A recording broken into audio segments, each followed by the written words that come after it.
something. Was I he never the saw one that that film. was I her just friend? saw bits of it. No, I mean, I was asking Derek. Oh yeah, it was what was the character? Was his name Marcus? He got transformed into Marcus Nemesis. or Matt, maybe. Matt, it's been a long time since I've seen the first two, admittedly, but yeah, no, he was taken out. He was the guy, the love interest, played by, was it Eric Mabius in the first film, and then they kind of hauled him away at the end, that cliffhanger they did at the end of the first film, and then it's been so long since I've seen that movie. And then the second one, he got turned into Nemesis and was this big zombie Hulk-looking guy with a Gatling gun thing, and he was basically a Terminator that looked a lot uglier, So. Okay. Yeah, except in the games it's he totally was, different. He was monstrous looking. Yeah, in the games it's totally different. There's like nothing, like he's just created to hunt the specific group. That's it. Like there was no connection, like no love triangle, nothing. He was just created, and he's basically he literally in the game he does not stop. He bursts through the doors. He will hunt and find you and kill you until you're dead. I'm just tickled because this is a Wonder Woman stream, and we're starting off with Resident Evil. Resident Evil. Oh, so Derek, I got my read along book. Oh, and it's Cheetah on the Prowl. That needs to belong back upstairs, cool. Mom. That needs to belong back upstairs in the studio. I will give it. Look, it's mine for one thing. It's not. I watched it. Bye-bye. I mean, this goes through her whole origin story and everything, like from when she was supposedly, like, there's her mother calling upon Zeus, and now she's the clay, and she's turning into the child. And cool. Yeah, so it's like a little kid's book, That, oh my God, I used to be obsessed with this. Yeah, and she's the Steve Trevor, she's rescuing him. And then, of course, she goes to the world of man, and she has the tournament like how they did in the TV show. Oh, yeah. The tournament, she's disguised, like her mother can't tell that's her. Oh, it's just cool. And then Cheetah shows up in here. So it's kind of, I always knew about Cheetah. I don't remember Cheetah from the comics, actually. I think my only exposure to Cheetah was through this read-along book. There's Cheetah ejecting out of a plane. Right. And some of the... Hi, Colin. Some of it she's wearing like a... No, that's cool. She's wearing like a... It's like how you see how the characters evolve. Like she's not so organic. She's wearing like a hunter wears a like a cheetah's skin on her head and stuff, and it looks it's kind of interesting how that evolved over time in the comics. Yeah, some of the earlier stuff. Yeah, and you can they made figures of her like looking like that too, where it looks like she kind of has she has a cheetah's head on top of her head. Like sitting atop it, not like a mask, but sitting atop it. Right. Yeah. Over like, her. Yeah. So, okay, well, so evening, everyone. Yo. Evening. The discussion today is Wonder Woman 1984. I wish we had known in history class, why didn't this all happen? I know they kept all that stuff secret. Because she was smart and broke the 3 cameras. That's why we didn't know about it. Yeah, Mom. I mean, you were living in that time. How come I was living in '84? I didn't hear a thing about all this stuff that went on. Yeah, but you didn't have a TV either, so that's right. I did not have a TV. There was a World War. I mean, surely your dad would have heard on the radio that there would have been a nuclear war. Maybe he sheltered. No, there wasn't. It was averted at the last minute. So I made all these notes. I actually, I generally come not very, like I just talk off the top of my head. But I actually this time made all these notes, and I was going to try to organize them, and then I didn't have time. So it's just still going to be like everything's off the top of my head anyway. Okay, so Colin said, I just saw, for the first, that's so funny. Now, did it just so happen that you watched it for the first time just by happenstance, or did you watch it like so you could maybe follow along with the stream? What coincidence. I know. So I've seen Wonder Woman 1984 at least 3 times now. I saw it twice on the big screen, on the big screen, and I really enjoyed it. And I've said I said on the night that I made my review that I didn't look at any reviews. I didn't read anything. I didn't look at any trailers. I had no clue about what that was reminds going me. on. Gotta edit that review for the For Wonder whole Woman, the package collab? of Wonder Woman. Yeah. Yeah, I haven't even done that yet. But I'm glad I didn't read any reviews. I don't know, Derek, if you had heard any of the rumblings before the movie came out that was circulating among some YouTubers about how No, it was going to be. You hadn't heard any of that? No, I hadn't heard any of it. I didn't, and you know, I don't.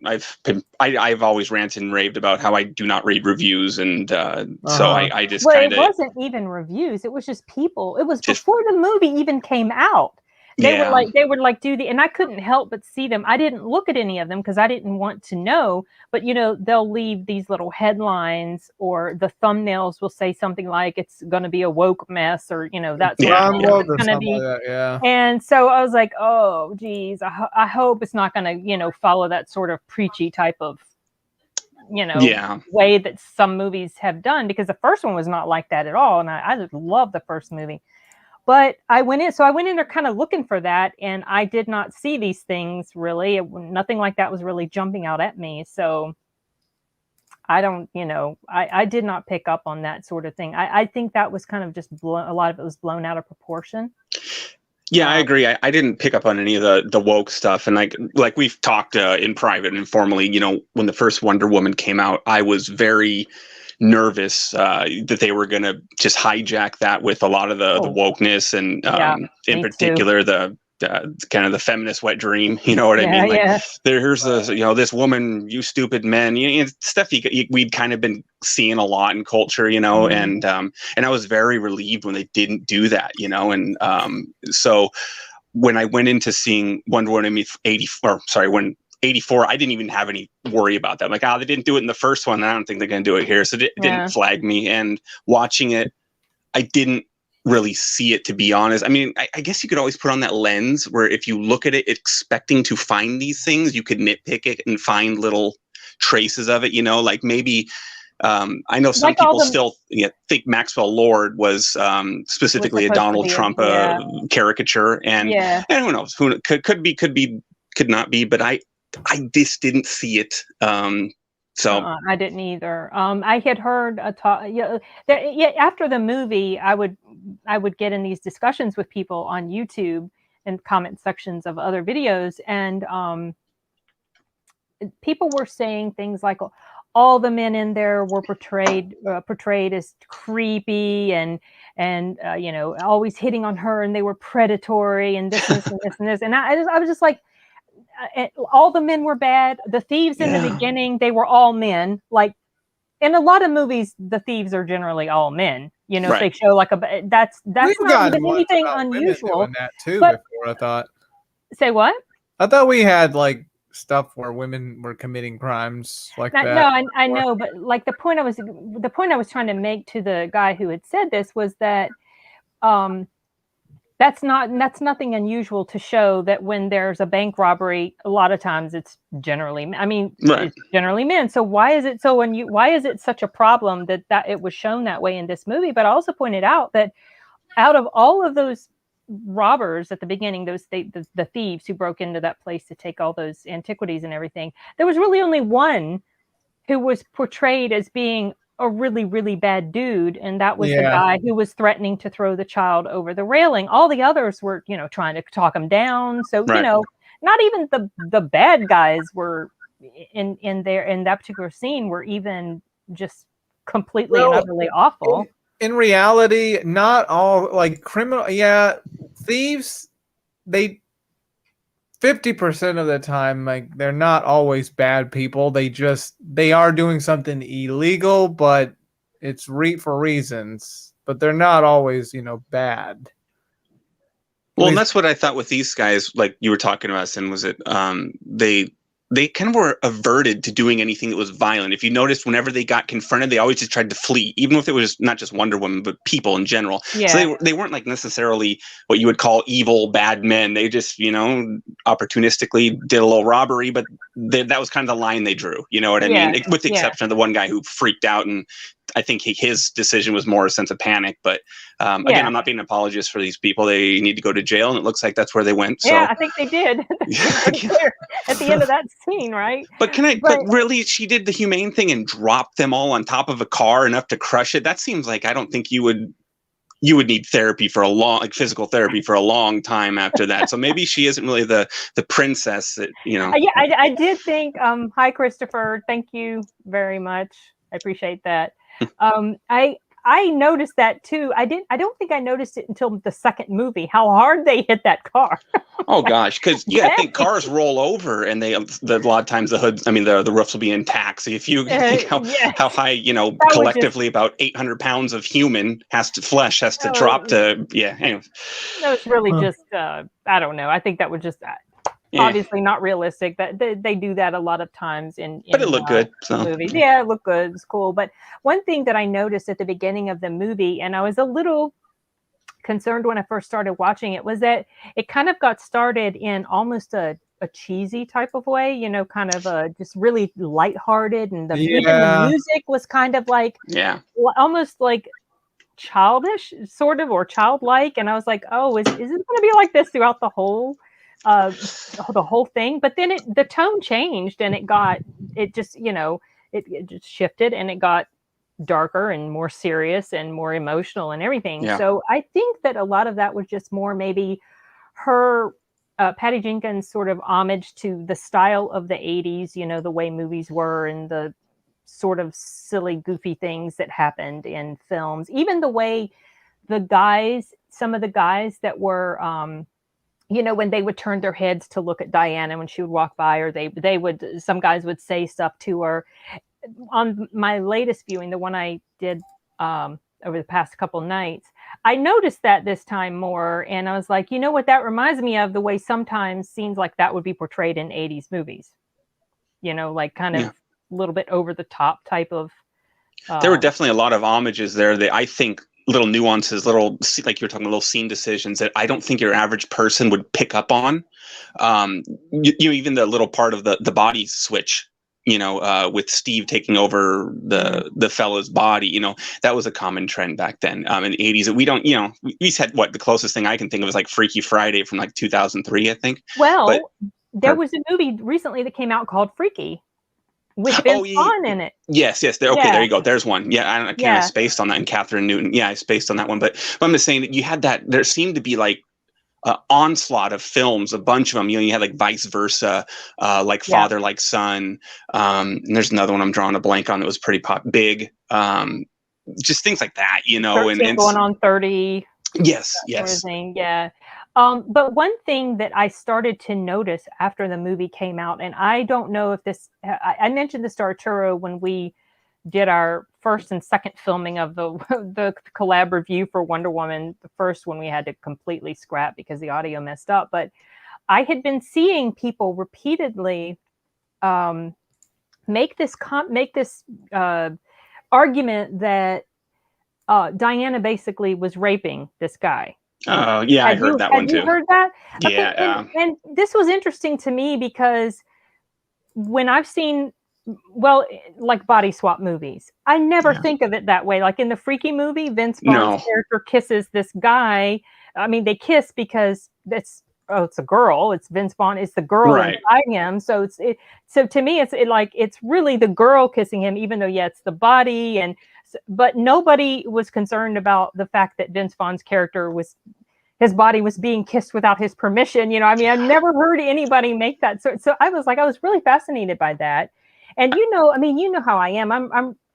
I'm very in tune to like double standards when it comes to the way things happen with men as opposed to how they happen with women.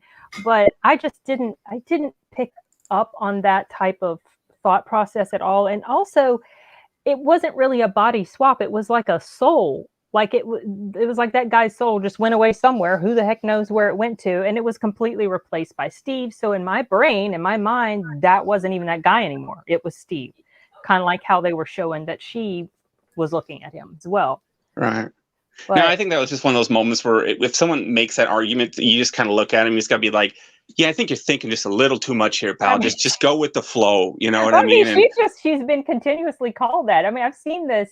Oh yeah, but you know that's kind of the whole, I guess, I don't know, the Me Too topic where, you know, where they keep, some of them go unreasonably to where you're kind of like, yeah, I don't think that's really a big problem. You know what I mean? And you're seeing that kind of on the opposite side. I saw a lot of, I don't remember who it was, but one of the conservative guys wrote a thing about it saying that what you're saying, there was she raped him and did this thing. You're kind of like, dude, you're looking a lot too deep into this. Just, I don't know how you can entertain those kind of thoughts. It's like, I don't even want to, I'm not even entertaining it with a discussion. I'm just going to go, okay, whatever, dude. You have the right to be offended.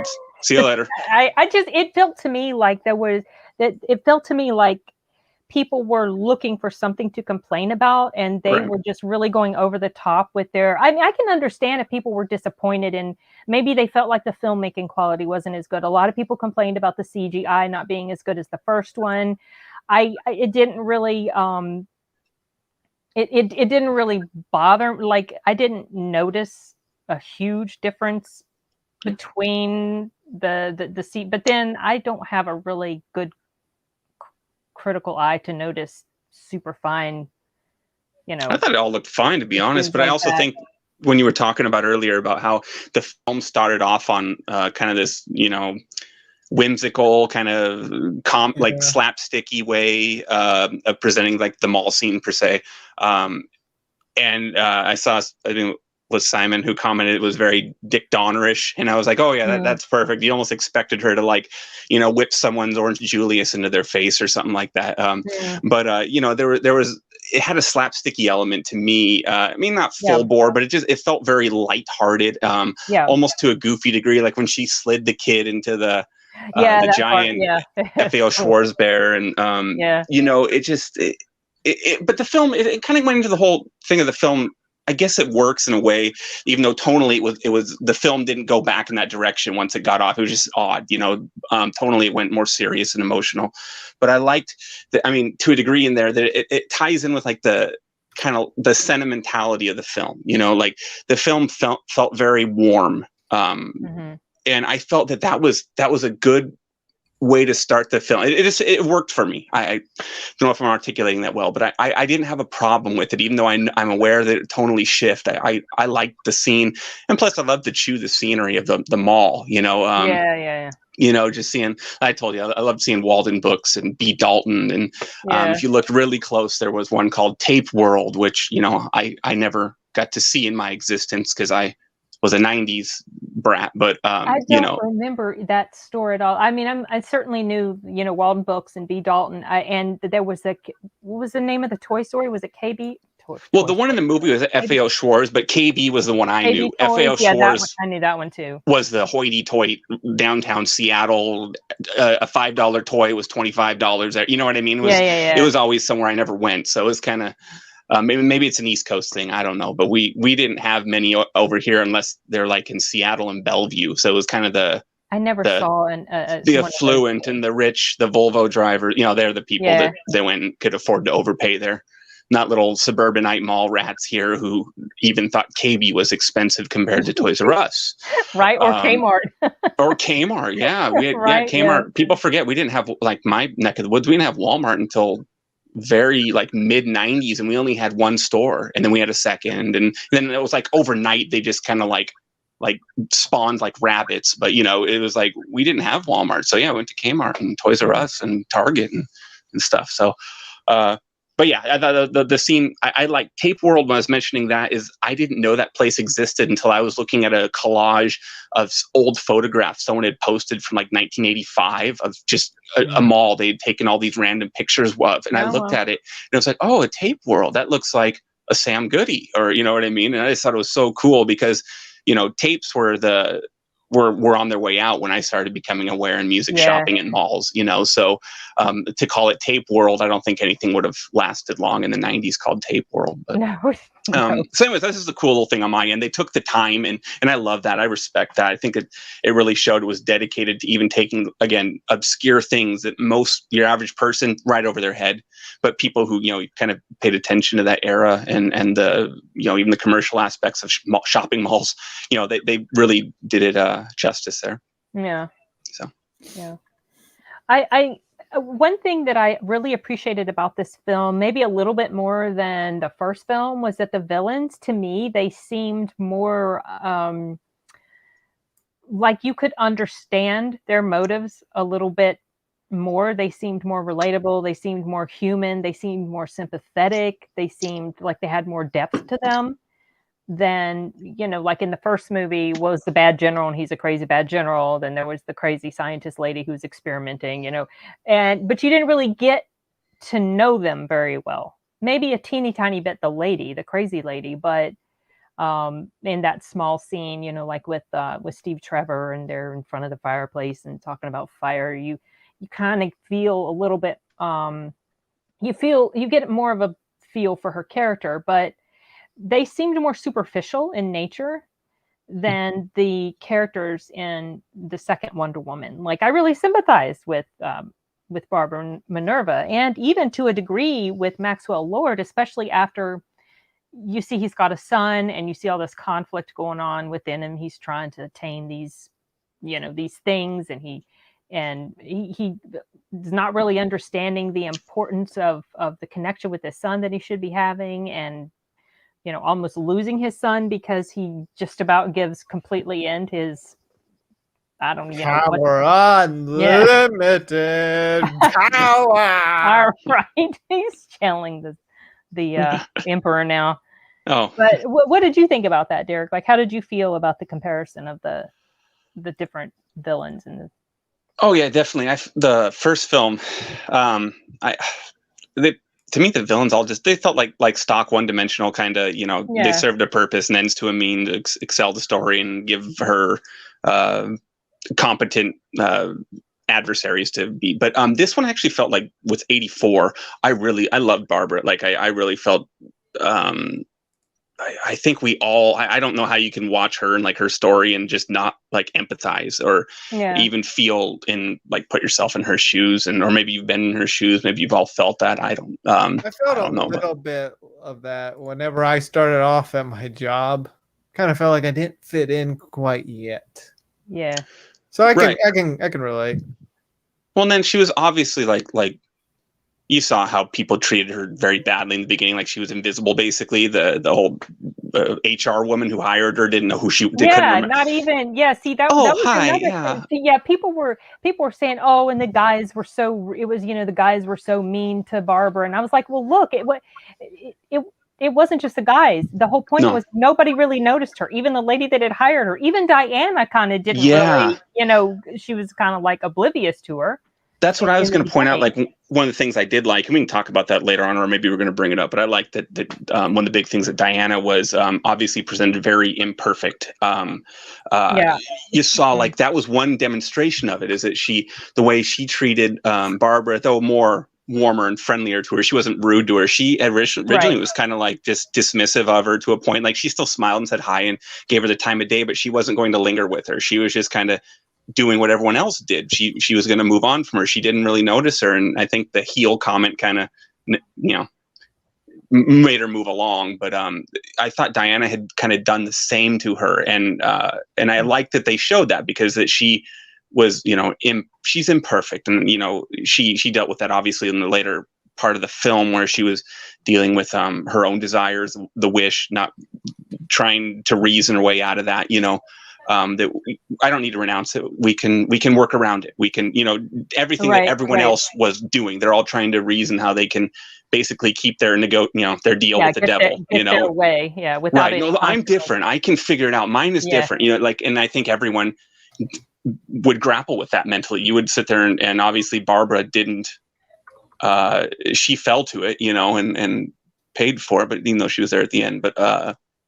I thought that was a cool part, is that they showed Diana as being very, I guess, human in that sense. Yeah, she dealt with the same things we all dealt with. Ultimately, obviously, persevering beyond it. But and I think that was one of the things to show that she was imperfect as well, is that she treated Barbara similarly, and until the stone got them talking at the end. But you're kind of like, I wonder, was that she really wanted to talk with Barbara, or they wanted to kind of converse more? I don't know.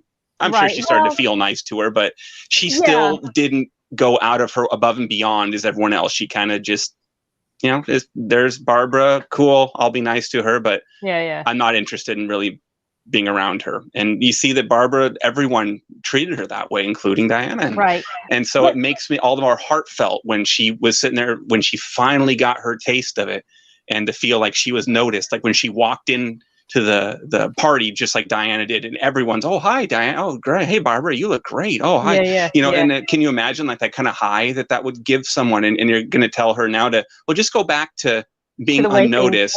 Yeah. That's why. And then when she kept saying, you're still patronizing me over and over. And I like, well, I understand Barbara, you know, even though she's obviously wrong in her decision, I still, you're like, it's when I love that conflict where you understand. It's hard to look at and go, oh, I wouldn't do that, because when you're being honest, you know, you would probably struggle the same. You know what I mean? So kudos on that end.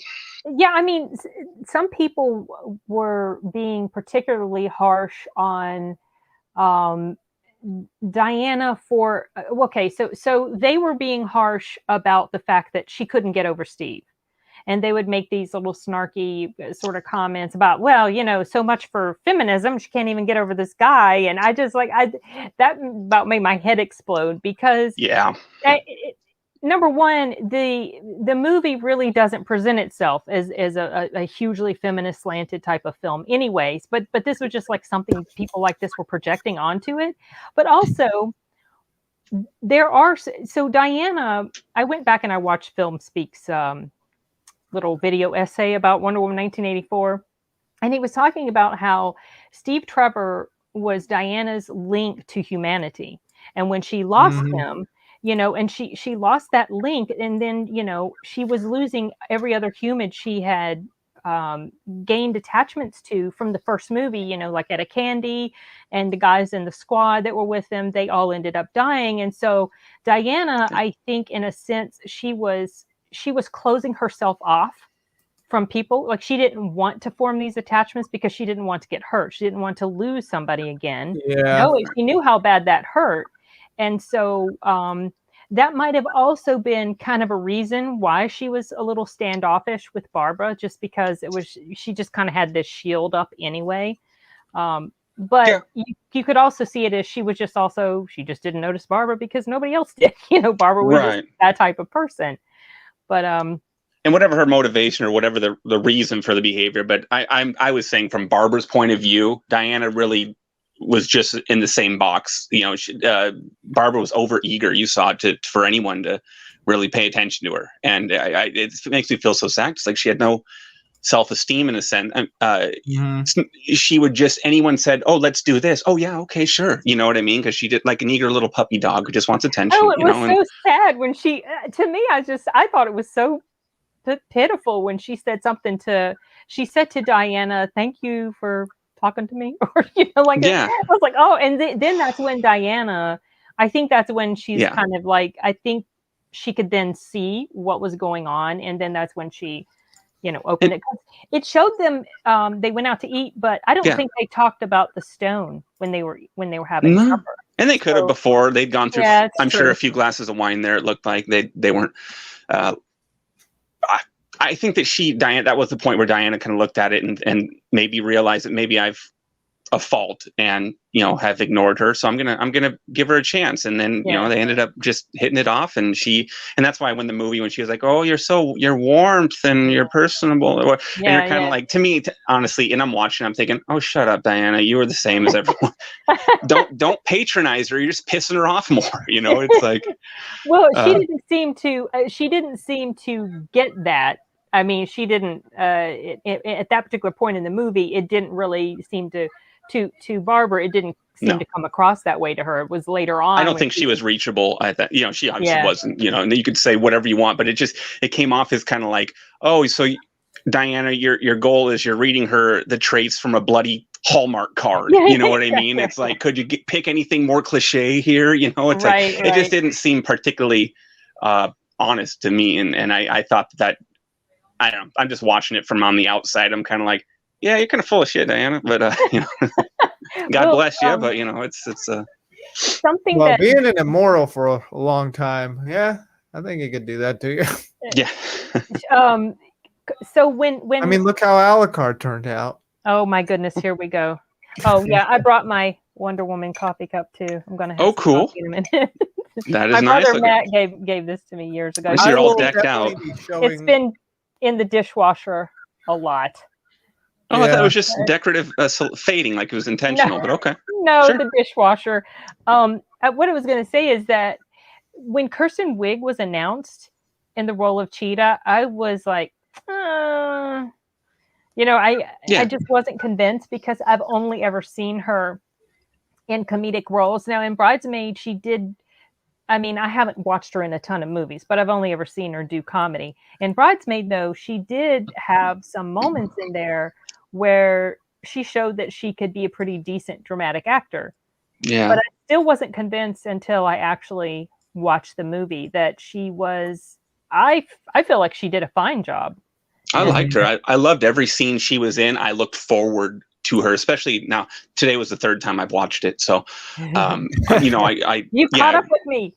Well, yeah, I saw it on Blu-ray, then saw it in theaters, then I just watched 4K. On 4K, yeah. So it's got its hooks in me. I'm just a sap. I'm a bloody capitalist sucker here. They're going to take all my money with every new release. But I thought it did well. But speaking of Kristen Wiig, when you were mentioning that with the dramatic stuff, for one, I loved her in Bridesmaids. I mean, that whole movie they fired her on every cylinder. It was a great film. But I remember seeing her. I think it was 2014. She did a oddball one called Welcome to Me, where she played a girl who'd won money and she was very socially awkward, no real friends. She won a lot of money and she was kind of just fulfilling her fantasies and doing weird things, had a little talk show. And, but she had, like, you could tell, even though they don't specifically name it, she had a mental illness of some sort. And I never saw that. She did the film very straight, and it was all over the place, ups and downs. It was an awkward film to watch, but she did really good in there. And she did a really weird scene where she like walks through a whole casino like bare butt naked. It was really awkward. So Art, do not watch this with Arturo or vice versa. Covered his eyes. I don't know, but it's still a good film. I'm not that young.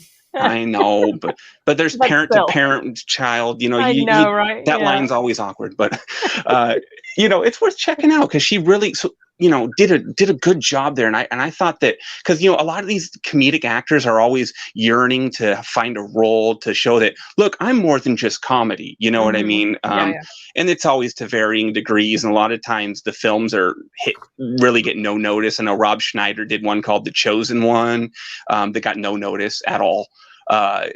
What's his name? And then Jim Carrey did like Man on the Moon, which was still kind of comedic, but it had a lot of strong emotional points. And I remember seeing that, and he's just like, Colin, it's called Welcome to Me, but I didn't tell you because my parents may tune in sometimes. So what? What? Colin's asking about something. He's asking about but you didn't about tell him the specific thing.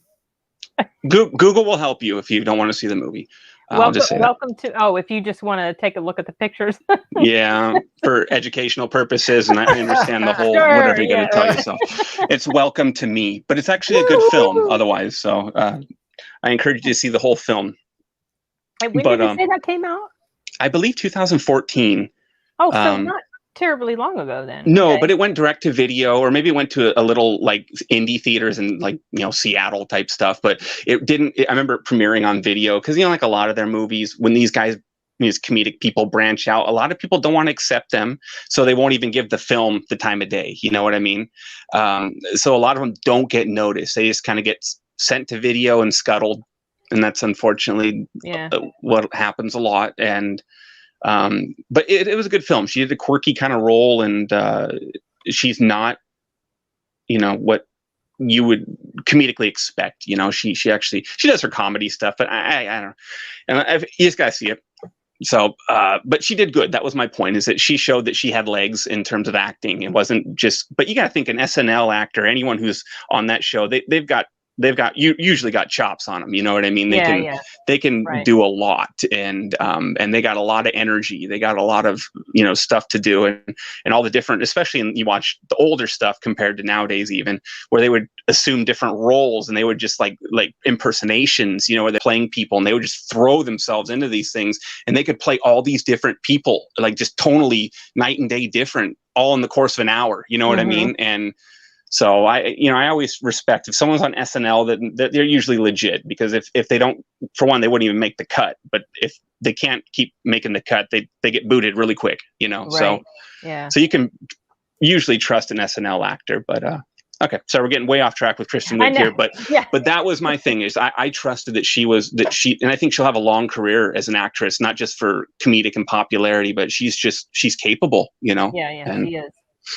Yeah, I was impressed, and I didn't expect to be, and honestly, I didn't even know what character Pedro Pascal was going to play, but I just knew he was going to be in it, and I was impressed with his performance as well.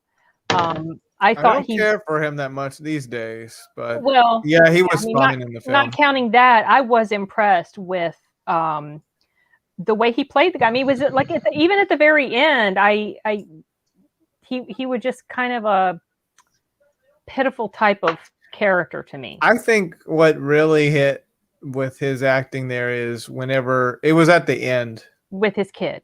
Yeah. Some people were complaining also that, well, all of this damage that he did, and he got off scot-free.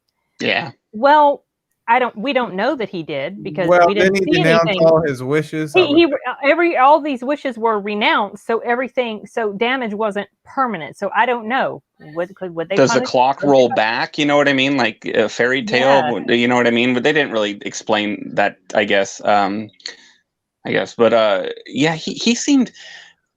I didn't know. Admittedly, maybe it's just because I don't have Disney Plus, but I didn't know who Pedro was until this movie. Really? Maybe I'm just not aware that I knew him. But when I saw, he was in Game of Thrones, and Mandalorian. But never seen either. Okay, so. Well, I had seen him in this movie a few years back. It was kind of funny. It's kind of like a black comedy, but horror. He plays a vampire. And it takes place in this. He's like a corporate CEO type person, and he's a vampire, and it's actually really funny, and I enjoyed it a lot. And I'm listening to him talk, and I'm like, this guy sounds really familiar, but where have I seen him? And then I realized he was the guy from Game of Thrones, and then of course he came in The Mandalorian, and then he was in here. So what was the name of the show where he was the corporate bloodsucker? Gosh, it was really good because it was comedic. And wait, didn't I see you watch? You saw me watching it. Yes, it really tickled me. Oh, Derek, I'm going to have to look it up. Okay, or maybe someone will chime in on the comments and we'll see it afterward. But yeah, it's not a very well-known movie, but I didn't know who he was, and I thought he did fine here. But one of the things to me is that I don't like when they portray a character as a villain or whatever they are, the antagonistic person, and they're supposed to be this kind of suave, everyone's in love with this guy. He's like the politician, slimy. He can whisper words in your ear and you'll do whatever he wants, kind of thing, which is what I think the aura they tried to give off. He was very influential, but then every time really over the top. But when he was talking though, I was looking at this guy and thinking, this guy's a clown, you know what I mean? And maybe that was the intent, but I think so. I didn't buy that he would be able to, what's the old Tommy Boy analogy, sell a ketchup popsicle to a woman in white gloves. I didn't see. I was just kind of I don't know. I've seen better, Well, I think I'm looking this up as I talk to you. I think that was on purpose. I think it was supposed to be like really over the top and ridiculous the way he was acting. Just like a lot of things from the 80s were over the top and ridiculous. He was kind of a representation of that big, flashy, craziness of the 80s. The big shoulder pad. Big shoulder pads and real flashy and just, Isn't that kind of like that 80s look back then? Well, that's how people. That's how you can explain that one, Sin. That's your era there. Well, I was just thinking about the fanny pack scene with Steve. Oh yeah. And when you'd think it was gone, you'd slide it back over, so the pack was staying. That was that cracked me up. And I liked it with the flag, the American issued, like it's like official or you're like, dude, that thing's probably made in China or Taiwan. I know, right? But he Probably got it in Times Square. I like that scene. That it was really cute. That entire scene was, I thought it was cute. And I do like, because I remember before I saw the movie, I was wondering, now how in the heck are they going to bring him back and it actually makes sense? And I was like, there's no way. How are they going to do this? But then the way they did it, I was like, oh, okay, I get it now. That makes sense. But then some people were complaining about, so they were saying, well, why couldn't the stone have just created his body again and just brought him back from, like, just there he is, his body. But if you were watching it, the stone never created a human being. No. It didn't. It was creating inanimate objects, and it made these animals, but it never. Also, the stone would grant these wishes with these little quirks. Like, you never knew what type of wish you were going to be getting. When she made this wish, it was fleeting, and she wished for him back. Well, the way he came back was his soul came back, and it was put in somebody's body. Like that dude he wished for a farm. Right. Well, then all of a sudden there's just cows with him, So, I mean, it's like, so the stone had its quirky little way of granting these wishes. It created the wall. People are like, well, it can create a wall. It can create missiles. How come it can't just bring his body back? It never showed him creating a human. Right. So, or I say him, the stone was you know what I mean? It never showed a human being created. So maybe that was a limitation of the stone, but to me, I think it would have been, I don't know. To me, it just made more sense that it was the way it was done was that it was a soul swap, basically. And the reason it looked like Chris Pine is because that was the way Diana was seeing him. Yeah, so. to her, that was him, and that's what she saw. But that it ties into me with being in the '80s mantra. We were talking earlier about body swap movies where these people would make little wishes, and then all of a sudden they would just transfer over, and you just go with it. It's like, oh sure. So it didn't bug me too much, to be honest. What the limitations of the stone or whatever? Maybe there were no limitations. Maybe this was just the riddle that it decided to play. Being taken over another soul. I don't know, taken over the body. Something I noticed the second time that I watched the movie was, on Facebook there was a conversation with one of our mutual friends on Facebook, and he had mentioned something about questioning why did Barbara get 2 wishes. Do you remember that conversation? Not specifically, but go on. We can. You may not have even seen it. It might have just been I was interacting with him on it. He was talking with some other people. Maybe you weren't. You're just so often on his threads. I just kind of assumed you. I know who you're talking about. I know. Okay. Yeah. But he wasn't really because he liked the movie too, but he wasn't, complaining. But he raised this point, and I was thinking about that because I'm thinking about what possible plot holes were there and in the film, and I was thinking, well, maybe that was probably a possible plot hole. But then I was trying to rationalize it by thinking, well, by the time she got that second wish, the stone wasn't the stone. It was in the form of Pedro Pascal, and maybe somehow he was able to start all over again and give people fresh wishes or whatever. But this is what I noticed. That was not the case. She got a second wish, but not in the typical way that he had been granting wishes. What he did was he... at the very end, when he's getting all these wishes and he's taking things from people, he would take some of these things he was taking from people that he was granting wishes to, and he gave those to her, was what it was. So it wasn't like, I grant you your wish. He was just like doling out some of the stuff to her. Oh, and then that's when she, like I thought that he granted her the wish in the helicopter before they left to go to that place. But he didn't.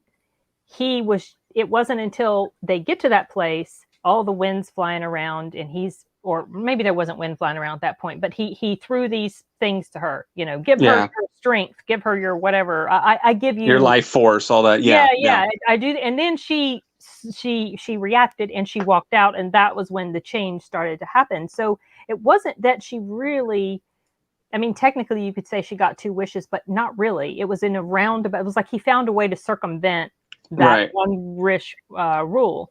Just because he took something from someone didn't mean he had to utilize. I mean, there's no rule, I guess, saying that he had to utilize it himself. He could pass it along, like you're saying. He could, I still will take something, but it doesn't mean I'm keeping it. So, yeah. Right, exactly. Simon, who knows where the other guy is? So it never said. I just, what I kind of assumed is that since there was no other body for it to go to, like what typically happens in body swap movies, that he just kind of went into some sort of void. Personally, I think he went in the fanny pack. That's why it was so important. That's what it was. The fanny pack. Okay, that's funny. So I'm looking back through my notes. I've got no, go for it. Oh my gosh. I was just like, so what I did was I started writing these notes as I was rewatching the movie. I had noted how that this movie is slower paced than even though the first movie I felt like it was paced pretty well. It wasn't too much action. It wasn't too much downtime. It felt like that there was a little more downtime in this one than there was in the first one, but it didn't bother me because to me, the characters were so interesting and there was a lot going on in the midst of that downtime. There were these investigations happening and the stuff with the stone was going on and they're trying to figure out what this thing is. And they're, going all over the place. So that didn't really, like, she didn't break out. Okay. Not counting the first scene. She didn't break out in her suit until they went over to Cairo. I think it was Cairo they went to. Right. And they do that, running down the road and they're going after the caravan and everything. Yeah, so, that didn't. I honestly, the pace didn't bother me when you were talking about that. And this is one of the things that, like, again, I just rewatched the original Justice League Abomination Bastardized theatrical film, but I'm watching that one, and to me, I was getting like, these strands. It was reminding me of like Batman and Robin, kind of one of the big things Batman Forever started to suffer from, where they're just cramming all like 7, 8 main central characters, villains here, and they're in a 2-hour movie, and it doesn't really feel like anybody really gets any notice. They're just kind of players, on the scene. Yep. The story doesn't really devote much to them, and they don't really have much to offer aside that, oh, well, that's cool, Mr. Freeze, or in this case, Justice League, where you had all these characters, you had Flash, Cyborg, and a lot of them didn't really get their due. They're just cramming all these characters in, and I'm just kind of like, oh, they're just kind of stock players at some point, you know what I mean? Where conversely here, watching Wonder Woman 84, which was a longer film, almost 2.5 hours without credits and stuff, but they had, you have a handful of, let's say 5 central characters, Max Lord, Barbara, Wonder Woman, Steve, and maybe 4. I apologize, I miscounted.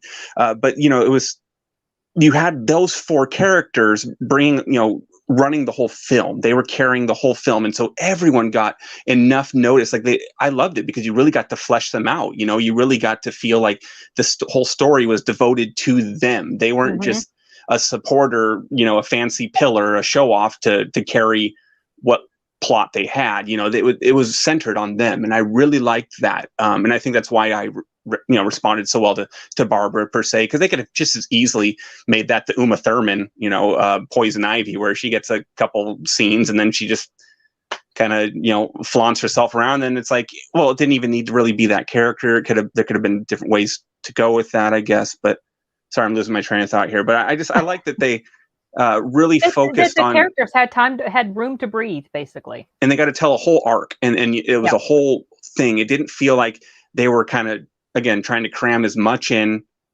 fit as much as they possibly could in this little 2-hour runtime, and I think that's always the ultimate downfall of these superhero movies and genres. It's very difficult to juggle all that and not feel like you rush through, and that's why I'll always like Wonder Woman 84. I love it. I like the Captain America like Winter Soldier. That's my favorite. I like the standalone films better than I do Avenger, the ensemble film. Does that make sense? Yeah, no, it does make sense. Yeah, I feel like they can really explore the character and whoever they introduce in there. They can really devote a full film to telling a story about just this specific handful of people, as opposed to, hey, we got all 37 people. It was a casting miracle. We prayed and we got it. And you're like, oh, well, that's cool. I respect that on a technical level. But if it doesn't pay off, I'm just like, oh, okay, well, you got them all to stand together on stage. Congratulations. You know, right. it's like, you haven't seen the Snyder Cut yet. I think you are going to be very, very happy with it. But that one devoted 4 hours. So, or, you know, so that one you could conceivably do justice with a double run length. But I'm just saying that rewatching this Justice League, just rewatching it, I'm less forgiving than I was the first time I saw it, where I thought it was fine. You know, it was just a slam bang video game type movie, but that was it, you know, and here I'm watching it and I'm just kind of like, this is a patchwork piece of shit. Sorry. I don't know. It's okay. I don't, you know, I had said in my review for the Snyder Cut, and I had mentioned multiple times throughout different videos that I didn't really hate the first Justice League. I just wasn't thrilled with it. I felt like it could have been so much better. But then I saw the Snyder Cut, and I mentioned in my review that I might start to hate the Whedon cut now, because it's just, the difference is tremendous. It's crazy. There's no going back, I'm sure. Yeah. But I was gonna say, is this about Justice League or is it about Wonder Woman? I know we get off track. We're trying. What are we doing here? I was just making the analogy. They devoted enough time to a small amount of characters, even if the film was prolonged, you know, to a longer film, as opposed to, the Folly of Justice League or the Folly of Batman and Robin. Which you know, was like 2 hours. More characters is not always better. So I'll leave it at that. Yeah. Well, something else that I liked about this movie was, I did have a little bit of a complaint about the invisible jet scene, and not the way it was done, but I kind of wish we had seen her do this thing before. All of a sudden she just threw out, oh yeah, my dad did this thing with the mascara and I practiced with a coffee cup, you know. That was for a good one-liner. I don't know what happened. I lost it. That was funny. But I just felt like it was kind of like, oh, here we go, there it is. And I was like, well, I kind of wish they had sort of shown her using that ability earlier, but like on the smaller scale, obviously. And then all of a sudden she said she'd practice on a coffee cup. She couldn't find it. And then all of a sudden she could just cover the entire jet. She did it. Right.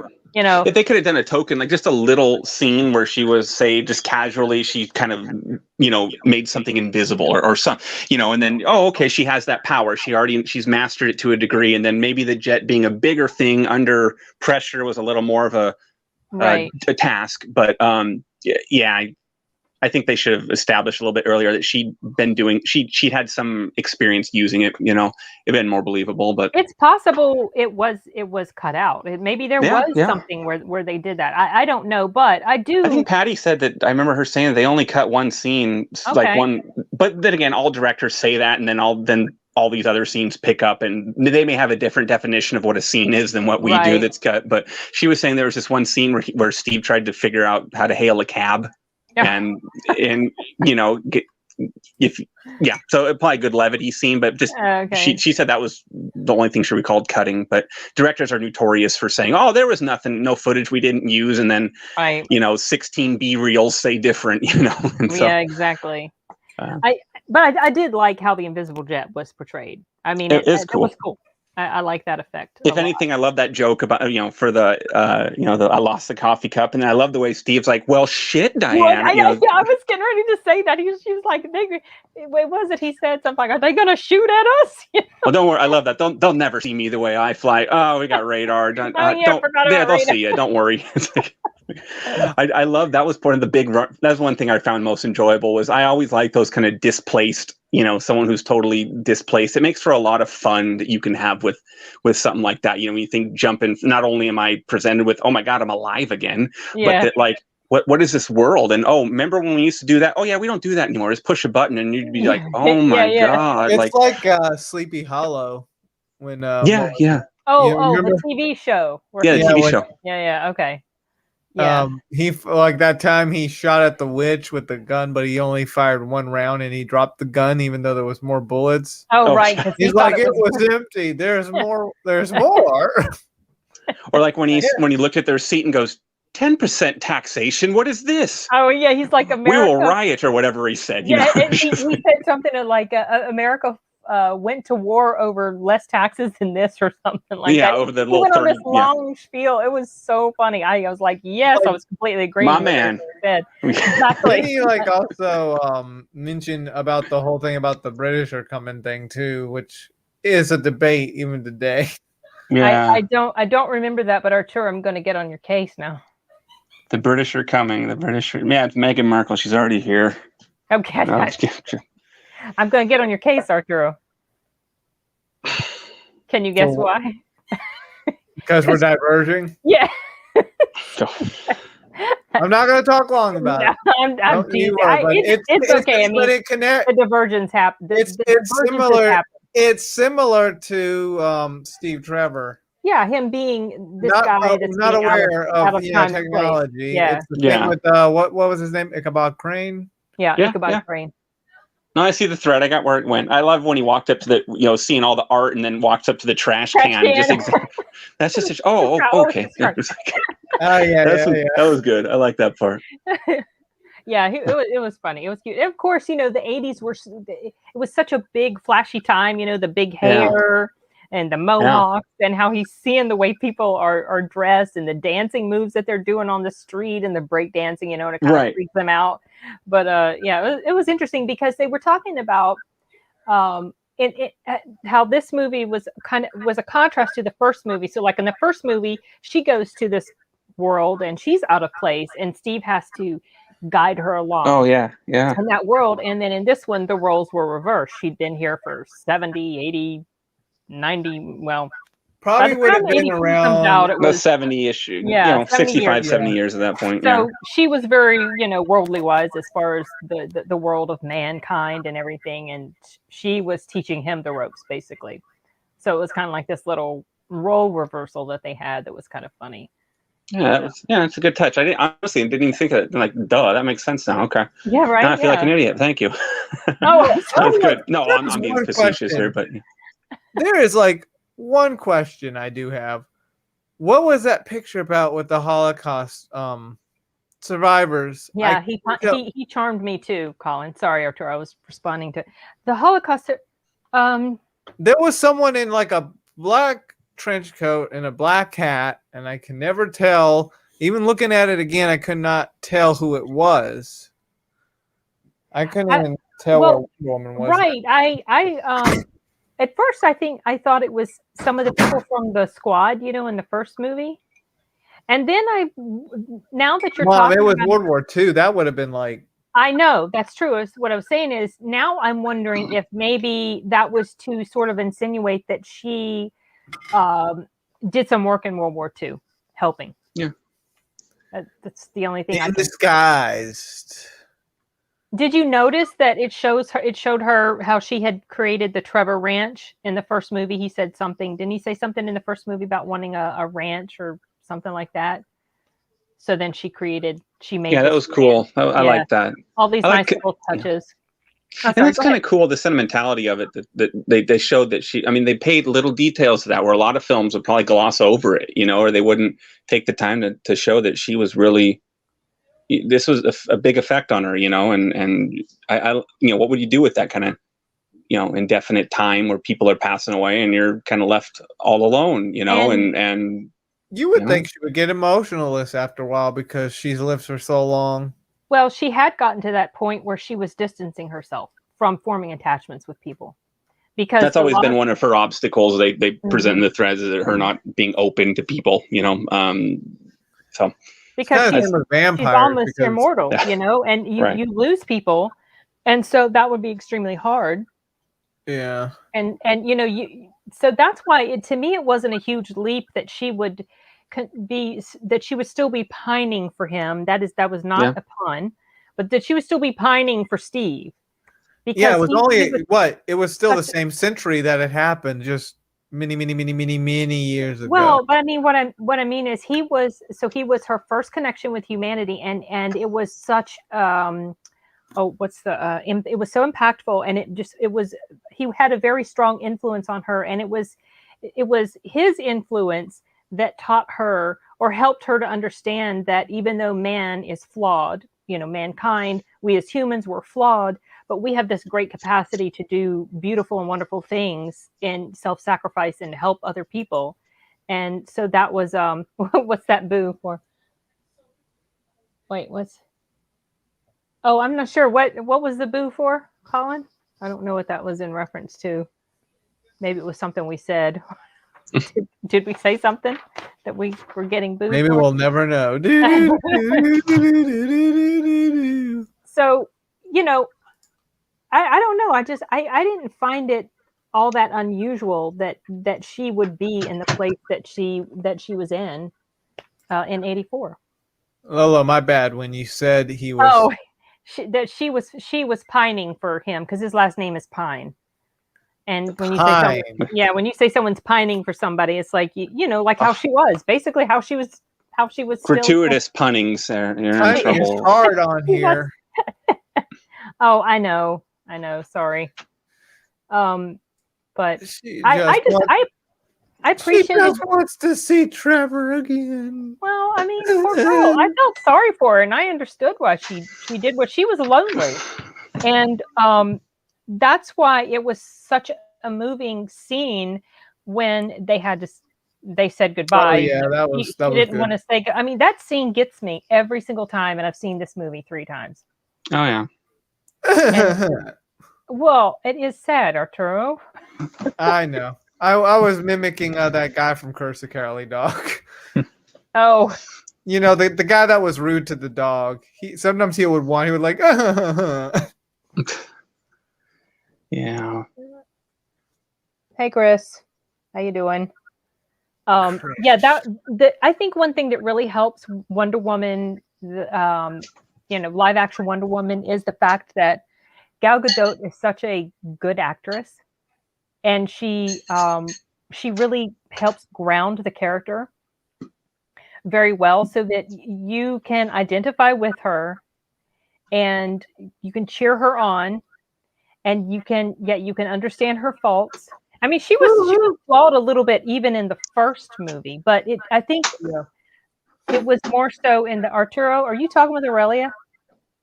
No. Oh, okay. Maybe it's my echo. I'm hearing myself. Yeah, it's your echo. Yeah. Yeah. Do you not have earbuds in, Arthur? Huh? Do you not have earbuds in? No. Okay. You probably hear Aurelia talking in the next room. No, but I'm hearing myself. It's probably because you don't have earbuds in. Testing. Oh, yeah.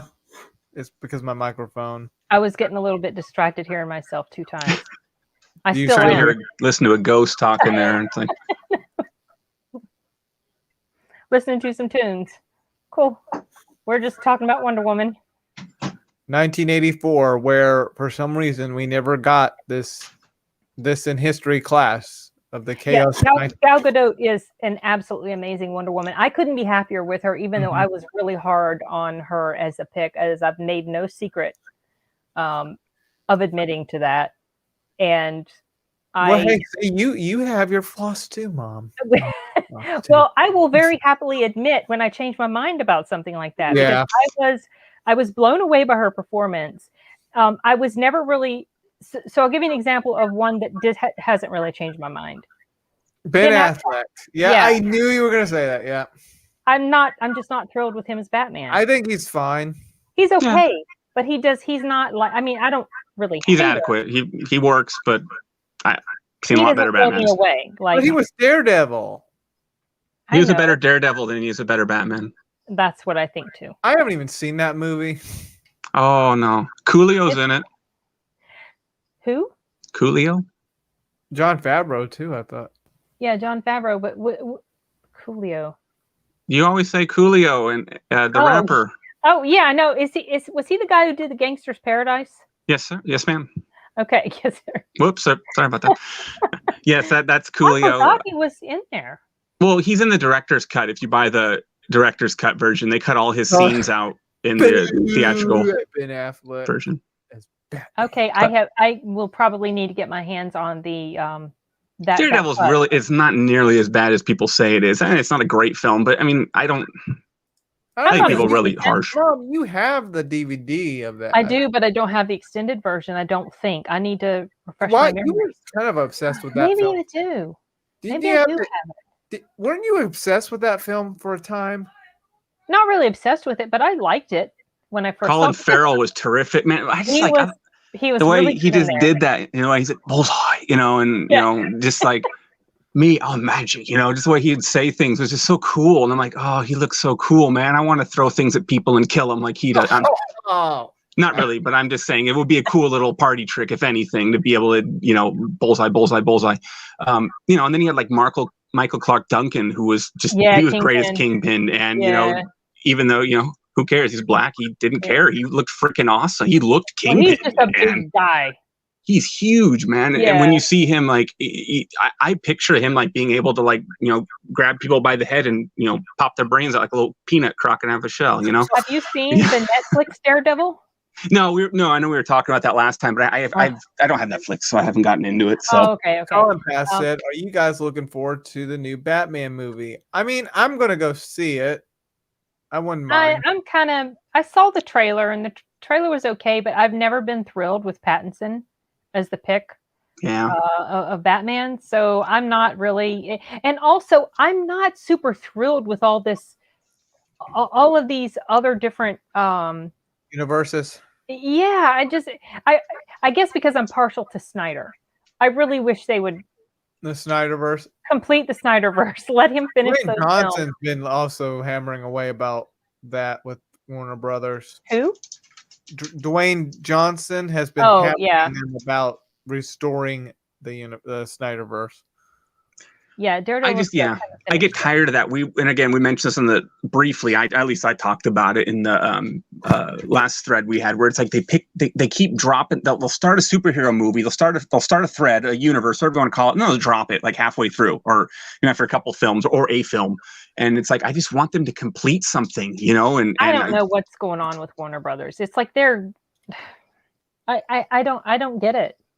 And then little Robert Pattinson saying he's not going to, I'm not going to go work out for this role any more than normal. And you're like, oh, so you're just, okay. Well, at least I'm glad you're devoted to this, buddy, And, I mean, unless that's completely not true. That's the thing. I think he's full of it. But just the fact that he went out there, and to me, it was like, oh, so is that, wait for it. He's going to plug toxic masculinity any second now. Well, no, what I meant by what I said was that maybe that he never even said that. Because I just heard that there were reports that he had said that. Yeah. That doesn't mean, see, that's the thing about a lot of these rumor sites. It's hard to say what was really said or whatever.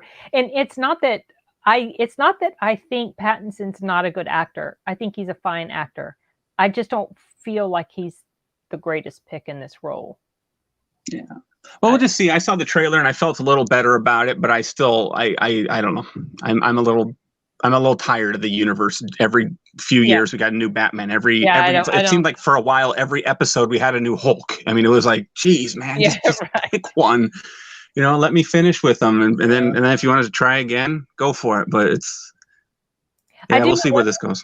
I know what you mean about how a lot of folks didn't like Keaton as Batman initially. I do remember when he was announced as Batman. I remember how I felt. I was like, what? No.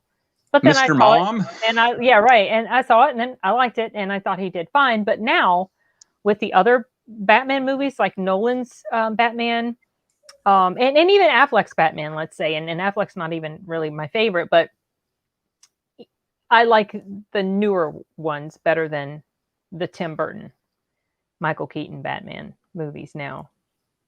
But I don't know. It's just like I like the more sort of, I don't know. I saw Batman Begins, and then I was in a Batman mood, and I started to rewatch Tim Burton's Batman, and I was like, oh my gosh, I did not remember, or I guess I didn't realize at the time how absolutely campy this movie is. Yeah, especially the first one. They didn't, but it was also very dark camp. You know what I mean? It wasn't just like bright and sunny slapstick. It was still very dark. I mean, just in tone, and almost noirish. Yeah, noirish. Yeah, for sure.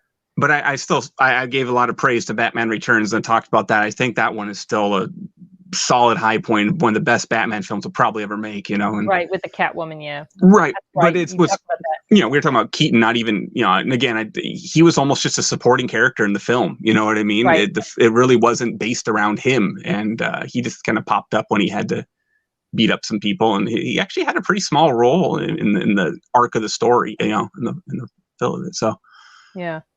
You know, compared to at least the Dark Knight, you know, series.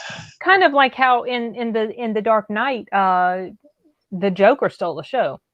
Yeah, he did. So yeah, that certainly can be a thing with some movies and some of the characters. It's all part of the plan. So okay, I'm going to touch back on Wonder Woman 84. Yeah, go for it. Yeah, get back. I would just because I was looking, kind of like glancing through my notes. I know I'm going to see something here. Like when we're done with this, I'm going to. So there are like two things. I was trying to remember these different complaints people had, because sort of the theme of this video is to try to sort of, you know, make the case for why Wonder Woman 1984 isn't really as bad of a movie as a lot of people have been saying that it was. Some things people were complaining about, or that they felt like there was a plot inconsistency with the first movie compared to the first movie, is that they were asking, why was little Diana participating in this event in the very first movie? Oh yeah. When she didn't get permission to train until she was like a teenage year, you know, I mean, she's very old, but you know what I mean, like until she was older. Right. The thing that she like Baby Yoda just grows so slowly. She's thousands of years old. Yeah, but little baby. But what occurred to me when I was watching, see, that never even came into my head at all when I saw it the first time. And then I watched it again, and I was thinking about what these people had said, and I was noticing. So the event at the beginning, that was more of it was like a sort of a obstacle course athletic type thing, you know? It wasn't really a battle type of event. I thought it was more like the Olympics of wherever, you know? Yeah, you know, like American Gladiator, where they have all these obstacles, they have to do that. Right. It wasn't like, it wasn't a warrior themed, battle themed type of thing. So to me, I don't see that there's really any sort of plot inconsistency at all. It was the training for battle that her mother didn't want her to be involved in the first one. And I did kind of roll my eyes that she was this little girl, walked up and supposedly, if she hadn't get knocked off her horse, would have, you know, won this thing against all these obviously women, full grown women, you know, that have been. I just kind of rolled my eye. Oh, okay, you know, and like I didn't. What do you mean? Okay. What are you talking about? When she fell off the horse and she got back on again? If she hadn't have turned around to kind of see how far back they were and got knocked off her horse, she would have won and beat all these people. But I wonder to myself, would she really have been able to throw that javelin all the way through the air? And she can swan dive off that thing at whatever 1,050 feet up. I don't know. Maybe. Thing. But I understood. I like that, again, showing how fallible she was that she cheated. And then when she went to actually think, oh, I'm actually going to win cheating, they stopped her, and she threw her little tantrum and cried. But no, I want, you know, cheating. And I liked that because it showed that, see, she's not perfect. She has faults, and we're going to show you them, you know, and just like anyone else. So I like that. I did, but I just thought the whole scene was kind of, I rolled my eyes a little bit, but you know, I get why it was there. It set the tone for the moral of the story, basically, for the movie. You know, the truth is most important, and you know, you can't take shortcuts. Right. You can't always have your way, you know, especially if having your way means, you know, basically you've done something bad or you've been dishonest or whatever, you know, setting us up for what happens with Diana later in the movie. Yep. She learned not to be a cheetah. Yeah. Oh. But something else also that people had complained about. So people complained that there wasn't a big, huge knockdown, drag out battle at the end, like there was in the first Wonder Woman. And I had been watching a lot of information videos about, you know, the differences between the two movies and how in the first movie the studio had more control. The studio insisted on the big battle at the end, which I feel was a good thing because that was a great scene. And then in the second movie, Patty Jenkins had more control.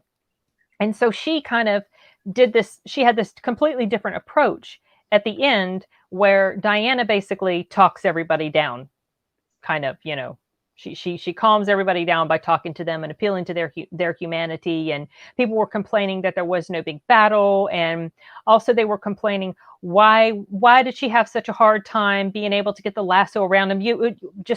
She's supposed to be this very powerful demigod, and yet she couldn't even get close to him because of the wind and all this stuff. But the thing about that is she also had trouble with that when she was fighting her brother in the first movie. Remember the scene where she couldn't get the lasso to wrap around him when she was trying because he was creating all this whatever wind or something around him.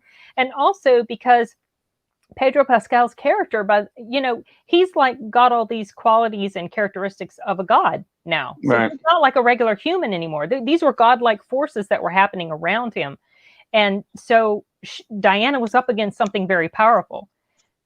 It wasn't just regular wind, you know, it was, right. So it was a massive force. And I thought to myself, well, I wonder how well a battle between them would have really played out. So what's she going to do? Is she going to kill him? You know, I just, how would that solve anything? No, but what if she killed him? He never renounced his wish. He had to renounce his wish. That was the whole point. He had to undo what he had done. Yeah. So was she going to beat the tar out of him and force him to renounce his wish? And that would feel a little bit anticlimactic too, because, well, he didn't really learn his lesson then. No. You know, so I don't know. I didn't really have an issue with the way that final battle played out. Like some people, you know. I didn't either. I thought it was fine. I liked her little speech. I thought it was, again, a very emotional one, you know, when she said, but he's gone, you know, whatever. And it's like, oh, you know, that's a hard truth that she obviously struggled with the majority of the film, was to kind of face that, you know, she obviously had known that, but I like that, you know, and sorry, I'm reading the cheetah comment. Sorry. Right. I was also trying to, I'd accidentally clicked the wrong. Yeah. Chris had made the point, leave his son an orphan. That wouldn't look good. No, it wouldn't have looked good for her to do something like kill him. Right. So, you know, he was a completely different type of villain. And also you don't necessarily want a complete repeat of the exact same formula from the first movie.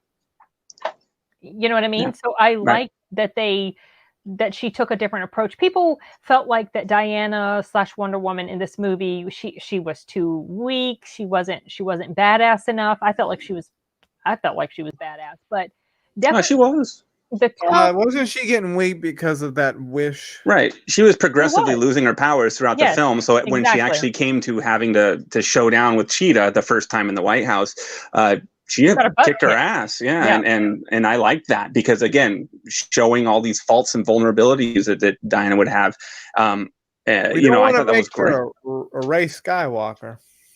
What? Yeah, Rey Skywalker. Don't want to make her. Oh, it's like, who? We don't know who that is. That's a good question. Who? Yeah.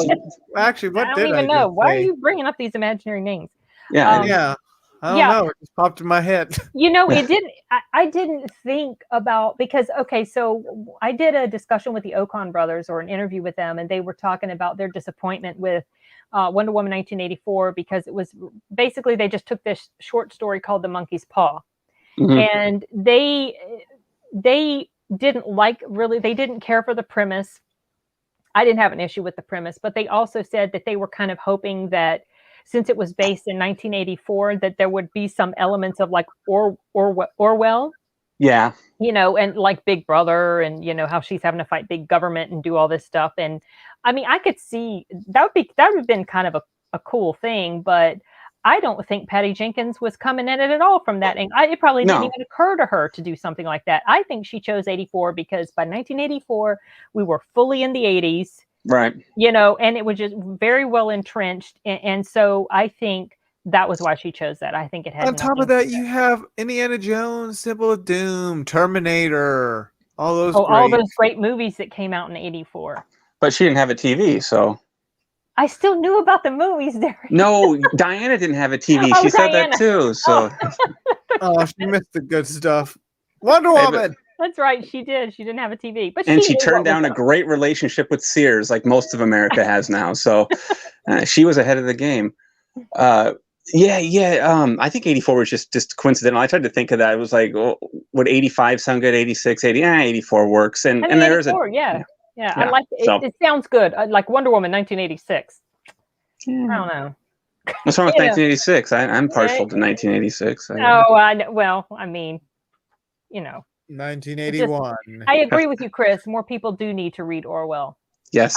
I absolutely agree. It's freaking depressing. It's scary as hell, but It's a cautionary tale, Yeah. not a There's how-to that manual. book about the guy that made 1980, like the story said 1984, but is that's what we're you're talking about. Yeah, that's Yeah. what where it's very dictatorish. yeah. Oh yeah. You see a lot of a lot of similarities. What's going on nowadays, or just Yeah. you can point it back to the beginning of surveillance states. When I always think of that song by Judas Priest, "Electric Eye." Thinking, oh, that from '82, and you're like, oh, that song sounds very pertinent today. Where we got spies cameras on every street Yeah. corner. You know what I Yeah. mean? You're walking in there and you're kind of like, we were warned and we've been warned and we Yeah. keep letting it happen, and it probably always will. But Yeah. Didn't he write it back in 1946? I think it was right after. He wrote it after the war, after World War II. back He when knew people it were was afraid of coming, boys. totalitarianism, and now Yeah, we and are now they're embracing not. it. Now it's being embraced. It's like, what's wrong with people? We have to be reminded every 40, 50 years how geez. bad it is. Hey, But you guys! Oh Yeah. gosh, here we go. Look what happened 50 years ago.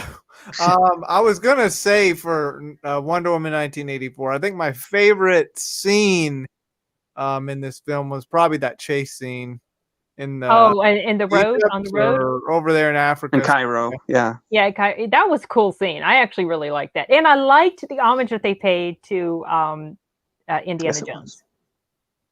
That was, Wait, what did you say, Mom? You said you'd like what? The homage that they paid to Indiana Jones, Raiders of the Lost Ark. Oh, that was what it was an homage to? Yes.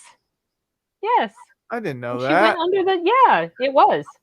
I think I Yeah. did even hear that it was specifically that. I mean, you could tell. I mean, if anybody's seen that move, Raiders, and then you see that scene, and I've seen it done in other movies before too. But Wonder this Woman one was- must have seen Raiders of the Lost Ark and took it. And maybe used she it. did. Maybe she went It to go. saved her life. Maybe she did. Woo! But yeah, I thought that was well done. It's just Planet of the the Apes. quality- I felt like the quality, at least digitally, it didn't look as good as the first one. But that's And just me. what parts did you think that, Arturo? I don't know. Maybe when she was flying in the sky at points. When I first saw the movie and she's flying in the sky, and I'm like, oh, that feels a little cringy. But then I watched it again, and it didn't feel as cringy because. Are you talking about when she was first learning how to fly? Well, it was more of just maybe like the denounce your wish scene. Oh yeah. She's flying, but the way it That looked. was when she was learning how to fly. Yeah, but the thing is, just the backgrounds looked kind of off. I don't know. I would probably have to see it again just to see it. Maybe I could thought be it was wrong because I'm I human mean- too. Well, she was kind of wobbly because she'd never flown before. Well, Yeah, yeah. And- you saw and- those. She was trying to balance herself. Yeah, and she's like those. doing all this, and then she's doing her hands different ways, and she's trying to figure out what's the best way to hold her arms, while she's doing what she's doing. I thought it was a beautiful scene. It was very touching because she's learning this new gift. It's because Steve again helped her, in so many ways. He was such an influence on her, and that was because of Steve. She's thinking about what he had taught her. Yeah, when she said that was always him, that was always his thing, flight, and then she took that with her. I think that's good. That's a good, she took something back from bringing him, to carry with her. I like that. I like I that. believe I some can people- fly. All right, I here we go. believe I can Well, touch the Some people were sky. complaining. They were like, so since when can Wonder Woman fly? And I was thinking, okay, you apparently have never read the comics. Or watch Since the Justice League. 1984. Because Wonder Woman can fly. I mean, it even shows her flying in the animated show. Yeah. So but it just felt like some of these complaints about it just felt like people were just nitpicking just for the hell of nitpicking. And I don't know. It's like I don't understand. I mean, it actually has a decent enough rating. The audience ratings, I think, are in the 70s for it on Rotten Tomatoes. And on Amazon, I was looking at the ratings before the DVD Blu-ray was released. It was like 2.5 stars. Yeah. But now that the DVD Blu-ray is out, it's number one on like all the lists right now on Amazon, selling out. They have to restock, and now it's gone up to like 4.5, close to 5 stars. And people are like they're writing these reviews like, look, this is not as bad as people said. Yeah, I didn't like it as much as the first, but it's not that bad. It's pretty good. It has all these nice. It's very heartfelt. It's very emotional. The first movie was quite emotional for me too. The scene when Steve died, that still gets me. Yeah, well, sorry, I'm with Chris here. That was one thing. We'll come back to Steve because that deserves some talking. But when I saw the film, because remember I saw it on Blu-ray first, and then I decided to see it in theaters because I just wanted to. The scene of her charging at the back of the convoy right at you in Cairo.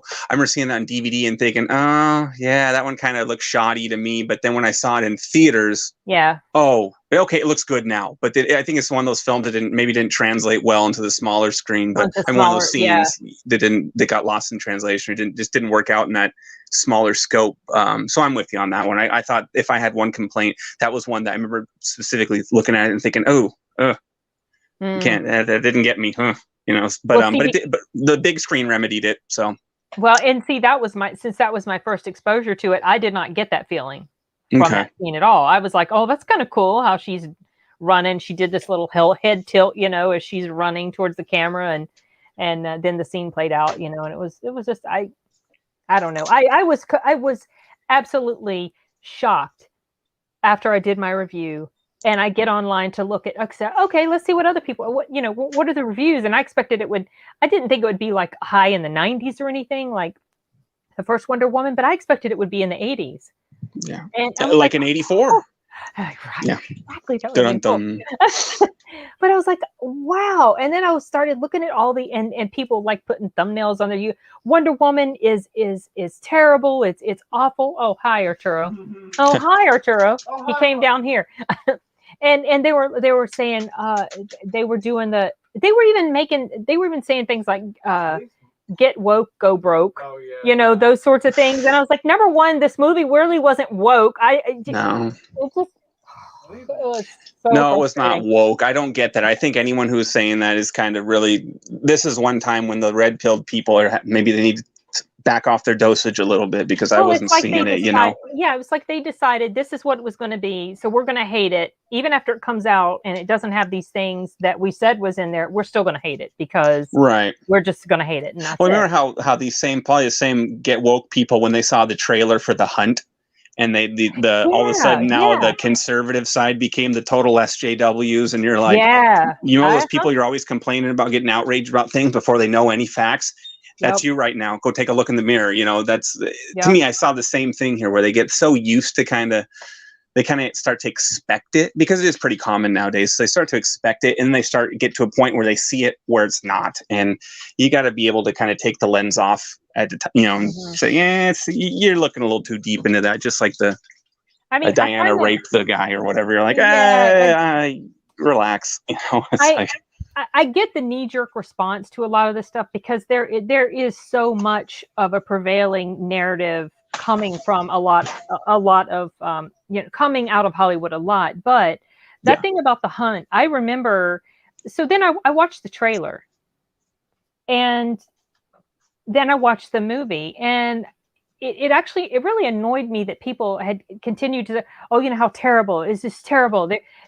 Basically they came at it from the aspect that this movie was somehow condoning rich elitist leftists killing these, deplorables or whatever you want to call them.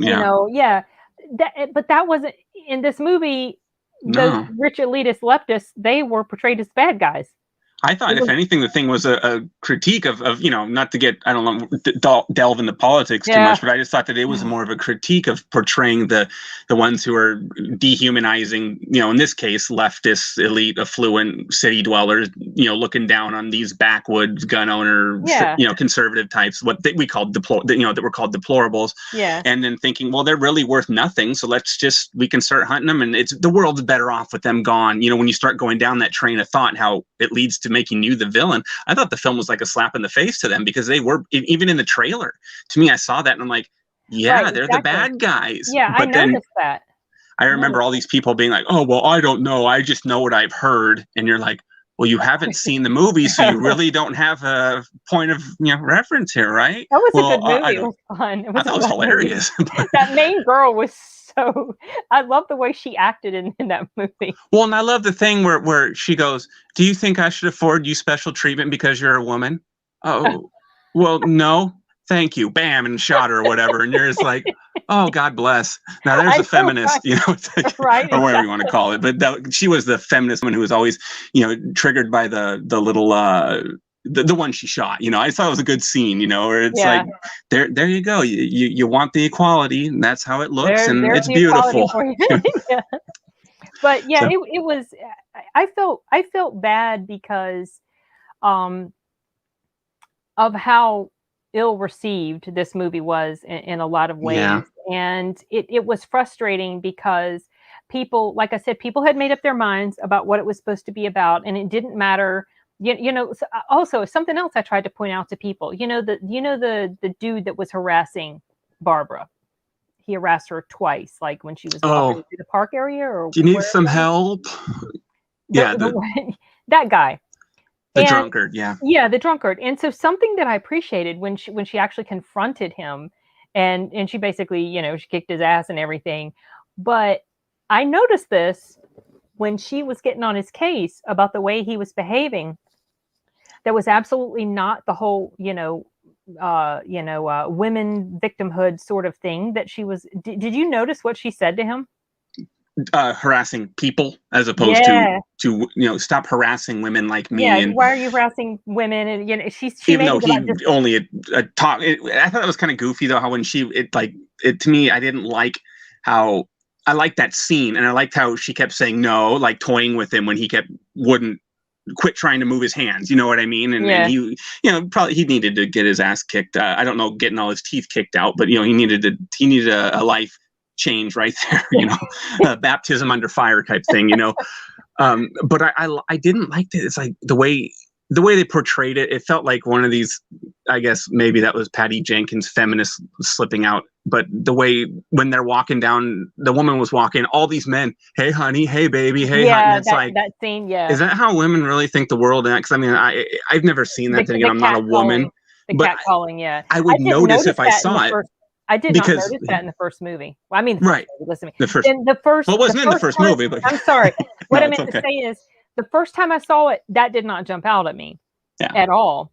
And people had mentioned the catcalling scenes, and I was like, I don't remember any catcalling scenes at all. And then I rewatched it, and then I noticed, there were these catcalling scenes, and that was what I was kind of referring to when I said how, like a lot of movies from the 80s, they were kind of over the top in representation with that, so I wondered. My thought was that maybe that was where Patty Jenkins was coming from, and it wasn't necessarily the whole women are victims and all these guys are catcalling because she's a woman. That's a fair point. That's, and I mean, it also could be because remember how Diana, though, obviously gorgeous, Diana when she walked into that gala, the party, and all the men were, hi, how you doing? And obviously I think she attracted that attention just as she was. And so maybe now that Barbara said she wanted, or had wanted to be like essentially Diana, now she was getting the same overwhelming notice. So that could have been a portrayal of just an extension of that. Like all of a sudden she's going to get every man she sees, hey, how you doing? And where before they would have just kind of like, excuse me, in my way 4 eyes, you know what I mean? And so, just a thought out loud. Yeah, that's interesting. It's hard to just look at that. yeah Everything has an agenda, everything has a narrative. There's always a push. I mean, you're probably going to get that in some capacity. But I guess I don't know. I just didn't pick up on what was claimed to be the narrative in this film. Like, and so look, I understand that sort of stuff does happen. Oh yeah, it does. It's just, it's more like if it was a feminist agenda, then like, okay, come on. Well, so Patty Jenkins, she's a self-proclaimed feminist, but she also made it very clear that the first Wonder Woman was not a feminist movie. Yeah. So it would kind of be, it wouldn't really make much sense that she would suddenly do a complete 180 and then make it just this overbearing sort of Me Too type, scenario going on in Wonder Woman 84. I mean, so we get it. We get that stuff like that happens. It's just. But even if that one scene, 1.5 scenes were in the film like that, it was pretty mild finger wagging, if anything. So it didn't bug me that much. But I remember just watching the second, saying like, kind of, I hope it doesn't go any farther with this. But then again, the guy was a dipshit, so he deserved. Yeah, he was. So he needed to get thrown. I don't know if she actually killed him or whatever, but because she if you look, the teeth go flying out like in the third kick in the face. You're like, oh, yeah. It's like, well, yeah, but obviously that is a very clear portrayal of her descent into darkness. Right. See that, which I thought it was handled well. What this power is doing her, and I liked her theme too, her theme song. Oh, Cheetah, Barbara. Yeah, no, she has her own little motive. It's pretty cool. I like it. Yeah. I love Hans Zimmer's score. I bought the CD, the 2-disc set on that, and it's I've listened to it a lot, and I there's some real tracks like I love the one Already Gone and the what was it, Lord of Desire track. They're just really cool. Like the second disc specifically, if anyone buys movie scores, I mean the second disc is just like great. It's just the peak of the film, and it's just nonstop move, and it's got a lot of emotions up and down, but it just flows well, just like the film did. So have you listened to any of Junkie XL's work on Snyder Cut? No, they've got his music is on YouTube. You can hear I have a lot of his music, like as a score maker. I've and it as Tom Holgenbull, whatever his 16-syllable last name is. I don't remember his.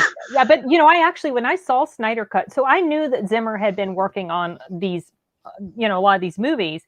So when I saw Snyder Cut, I thought that was still Zimmer. I did not know it was not, but I know these guys have worked together, and so the sound to me was very similar. There, so the scene at the beginning when these terrorists go in of Justice League. Oh, and the way they handled that scene in the Snyder Cut is so good. It's so much better. Badass. Oh my goodness. Anyway, but the music that they were playing was different. They changed the score in a lot of the different scenes, but that music that was playing in that scene reminded me of the music that was playing at the beginning of The Dark Knight when Joker and his guys were going in there to rob the bank. It just kind of had that same tone, sort of feel. Yeah. And I thought it was Zimmer. I didn't know until the movie was done that it wasn't him. More like when Bane and his goons went into the was it the stock market and just started shooting up the place. They did go on the stock. Yeah, there was that. Wall Street. Yeah. Yeah. But didn't Zimmer? That felt pretty intense. Didn't Zimmer work on? He worked on that too, right? Yeah, he did Dark Knight Rises too, which is a fun, amazing score too. Great score. But Hans is one of those masters. He'll always be. You just say Hans Zimmer's, and people will. Oh yeah, I mean, in movie score land, the fans there, you say Hans Zimmer, and it's you don't need to say anymore. So. Well, fun fact, he did work on an anime. I knew you were going to bring that up. Yep. Yes, Which he one? did. Yeah, Blood Plus. It's a vampire anime. Blood. Okay. See, I'm not versed in anime. I know the Ghost in the Shell, like Vampire Hunter D, but that's a good movie. Well, you can kind of tell his work is in there. Just the themes. Like I have been watching it, but I've been taking my time. But from what I've heard, like. Yeah, I can sense a little bit of Hans Zimmer's work there in anime. Yeah.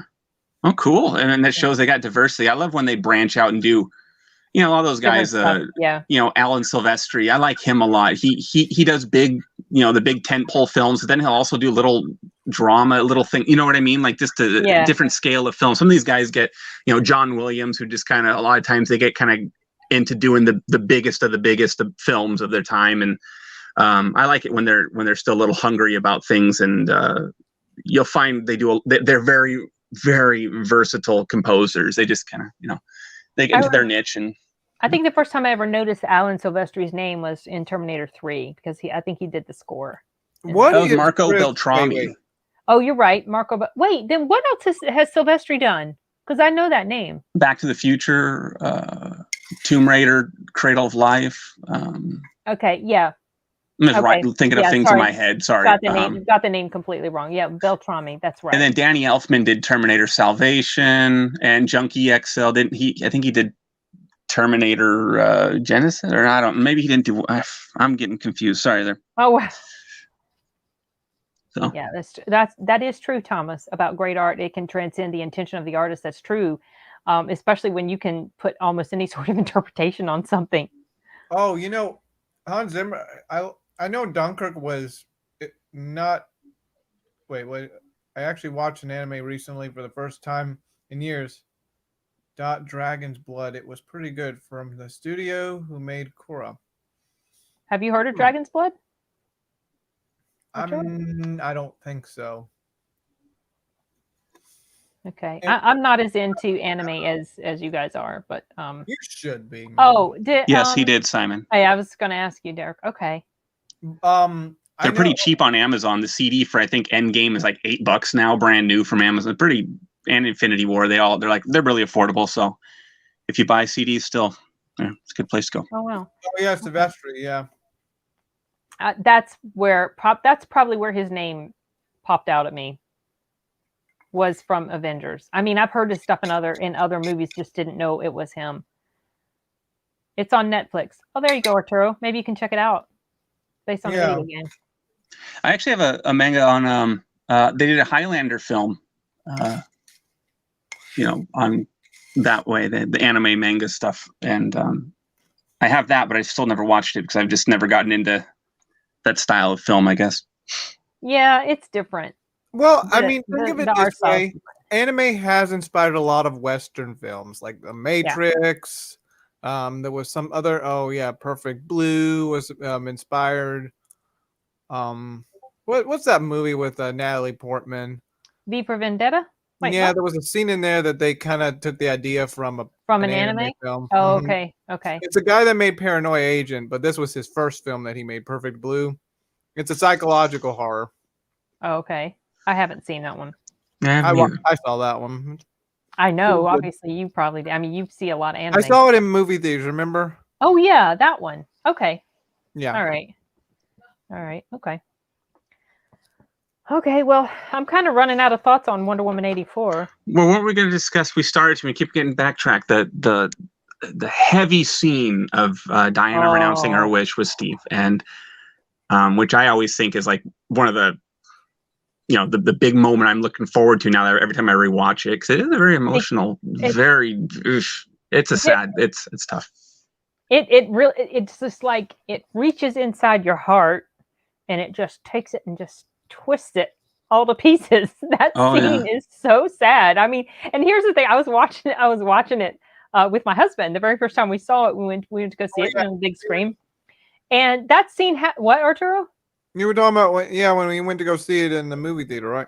Well, you had to work that day, and Aurelie and Javier, they didn't want to see it, so they saw the other movie. But that scene happened, and I was trying to hide that I was crying because I don't Did Dad cry?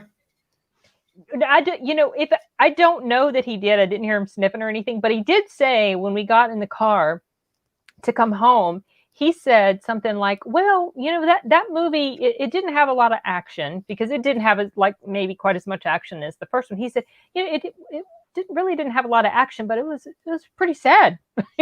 So he felt it too, Wait, was that the scene with Steve Trevor and Diana?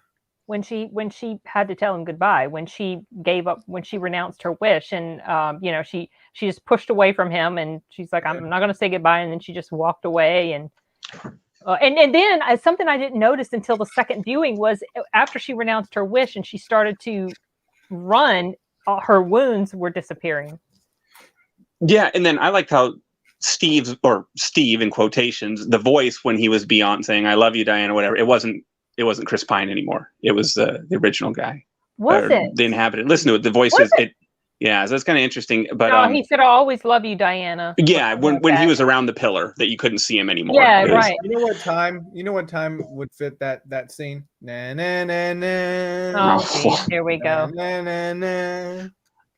Yeah, lonely. Okay. But no, I liked when you know, and that was kind of, I talked to you briefly about that, and I keep going back to that. I like showing how, like, on the fallible level of humanity that they keep demonstrating. Diana, though she is, you know, the demigod, she's above us, but in so many ways she is not. You know, she has the same, I guess, human-esque limit. Yes, and like going right off the thing when Cheetah had basically beat the shit out of her in the White House, and when they showed that shot of her like all leaned up against the wall, and she just looks, even though this is kind of sounds like an oxymoron talking about gal, but she looks ugly, you know, like her hair is all fucked. I mean, her hair, I mean, it looks all frizzied and frail. And even as a man, I kind of notice, like, usually we don't pay attention to that stuff. We're like, oh, her hair's kind of goofy, you know, and it's kind of a mess. It's light socket, you know, but her hair, and then her eyes were all black, and you know, she just looked all stained up, and she looked really kind of what you would.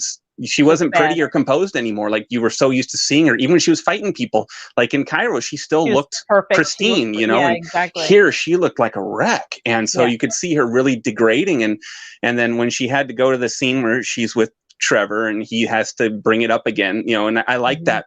Going back to the scene before the White House where he said, look, we have to talk about this. And she was really like hostile, you know, like very naive. No, we're not, this is not a discussion. I can beat him somehow. I'm keeping this. We're not. And I love that because it's like, so it shows right there. She's not better than anyone else who's hanging on to their wish. You know what I mean? And so when she went to the scene where Steve had to bring it up again and just he had to kind of lull her into accepting it, you know what I mean? Like, I had a great life. You've made it so much better knowing you, and again, the world needs you. And I just thought, and you see her doing her breaking into, again, she's not really, Gal's not ugly even when she's crying, but you know, she kind of goes into her face is all distorted, ugly cry type thing, and just blotchy, you know, and she can't hardly talk, and I thought, I don't know, just watching it from kind of like a rawness point of view, the way she was touching his face, you know, just feeling his face. Like I was like, oh my God.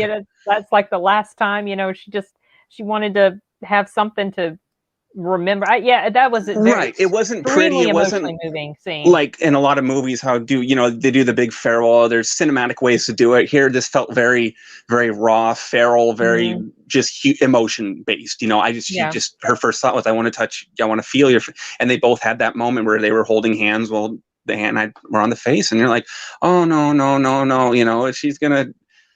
And then when she ran off, you know, I felt like I could literally feel her pushing through, like say there was a wall of water, something that was, it took every bit of her to keep moving, you know, and I thought it was a heavy scene, and they did it excellently. I'll always, I think that's kind of like the backbone of the film, that it was really a sentimental, emotional film like that, as opposed to other hero movies that you're hearing a lot of critiques of, where the tent pole is a big slam down end of the save the universe battle, you know what I mean? Or save the planet, save the universe, save all of existence. You know, it keeps going on. They keep having to up the ante, but this one seemed very dialed back, and that the stakes were, I guess, the end of civilization, but not the end of life. So the stakes were smaller, and they portrayed them on a very basic individual character level, as opposed to the obviously we're looking at potential of the end of the world, the nuclear bombs and so forth. But I just felt like it was different than like if a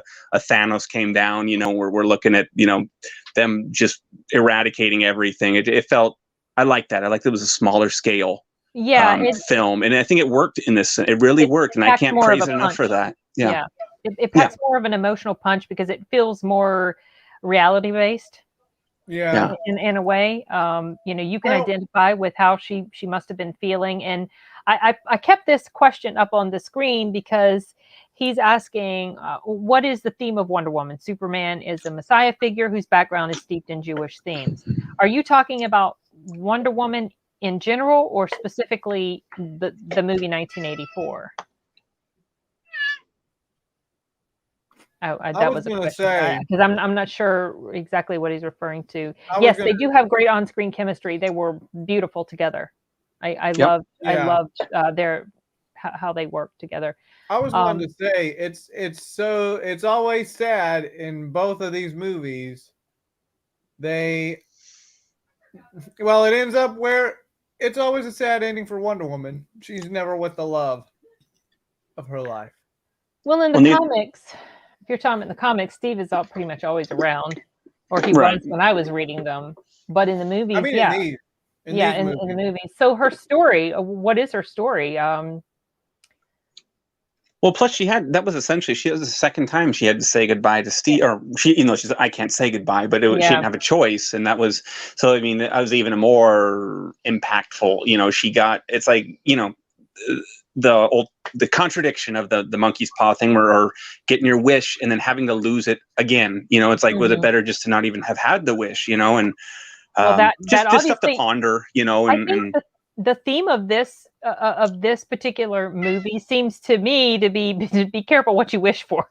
And the but no matter what you wish, though, you weren't going to get you were going to get a raw deal on it. Or, what I mean? So you have to accept reality. You have to accept life and know that you're not always going to have the best hand dealt to you, but try to make the best of it, I guess. And it sounds cookie cutter or something that you, again, finding a fortune cookie, just cheap wisdom, but. What were we starting to say? Sad. These two movies end pretty sad. For her at least, she always loses him. Yeah, she's always going to be alone. The first one loses him. Second one loses as him. far as what is the theme of her story, I kind of feel like in the first movie, it feels to me like she was very sheltered, and she had this very idealistic viewpoint. Is that your cat, Derek? Yes, I'm sorry. He's talking. I'm sorry, guys. He's trying to join in on the conversation. Participate in Wonder Woman. Tell him he watched Wonder Woman with me, so I don't know. Maybe he's the question. What is her story? Let's hear it from him. He's cleaned his butt now, so I don't know what he's doing. Maybe he didn't like it. Maybe he's not a fan either. Maybe he's one of those sound off guys who were saying, worst movie I've ever seen. Oh, I know. My God. And you were like, well, maybe you need to see more movies then. Right. Exactly. This, I don't know what to tell you, but people get really hostile when you tell them to own their likes and dislikes. So at my job, one of the people said something about Justice League, the Snyder Cut, just saying it still sucked or something like that. Yeah. Okay. It could be said that the movie was cynical to assume that all wishes were selfish. I mean, in a sense, I didn't really feel like her wish was necessarily selfish. I understood where she was coming from, but you could interpret her wish as being selfish. And a lot of the wishes that it showed were selfish in nature. I want a car. I want this. I want, it was like things that they wanted. But the one who had one of the purest wishes was the little boy. What he said to his dad. I wish you could be great. I think that's what he said to him, right? And that was his wish for his dad, and it was completely selfless. He wasn't thinking about himself. He was thinking about his dad. But who doesn't want a Porsche though? Can you really? I don't care about blame these guys here. Yeah, I mean, he's like, what is it with you and Porsches? But her story, trying to get back to sort of formulating my thoughts on that question. In the first movie, she was very sheltered, and she has this idealistic viewpoint about helping people, and it's just Ares is doing all this stuff, and then she doesn't realize until she gets out in the world and she sees how flawed humans are, and it's very upsetting to her, and she gets really disillusioned. That scene at the end where she's like, oh, it's not all Ares, it's these people, why are they still doing this? Ares is dead. And she didn't understand. It's so much more complicated than just this bad God. That humans are just, that's just how humans are. And so she has this hard lesson to learn, and then she starts to understand that humans, while flawed, they can be these beautiful, magnificent people, you know, when they want to be, and the sacrifice of Steve, you know, to help other people. And it's like she started to understand that it's pretty complicated, basically, you know. It's like she accepted that people were flawed.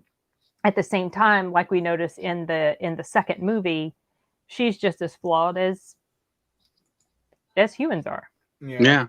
I loved in the first one. That was one. I remember the first time I saw it. Is that again with being relieved that it wasn't there was no woke pandering in there. That she was portrayed as being, well, obviously very strong, but she was very naive and very almost, you know, little girl emotional at times in our world, you know. And I like that. I love when they show them with acceptable, with very, very common flaws. I just think that's so great, because I get tired of purity, and sometimes I'll be like, oh well, they struggled with this problem, and you're kind of like, yeah, well, that sounds like affluent elite problems that I don't have to deal with. Like, you know what I mean? Like it's too bad that Marvel, it couldn't work out well for Marvel when it came to Captain Marvel. You know, like DC, they got Wonder Woman right, Captain Marvel not so much.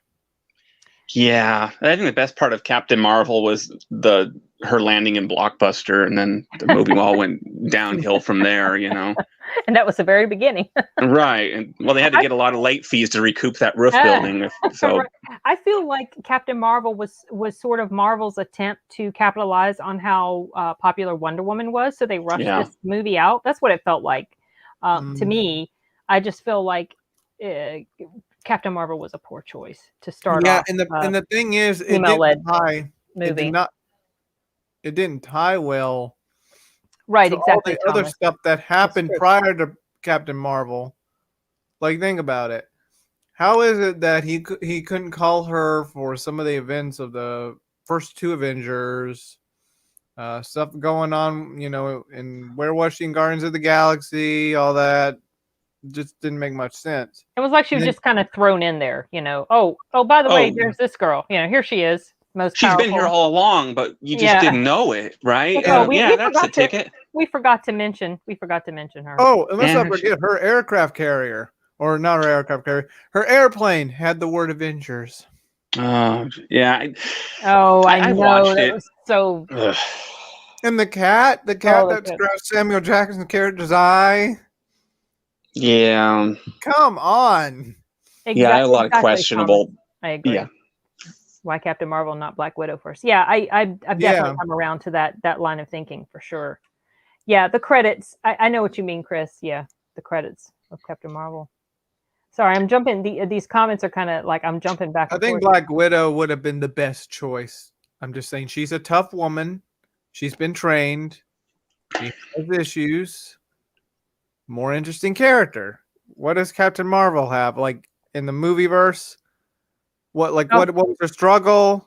What did she achieve at the end?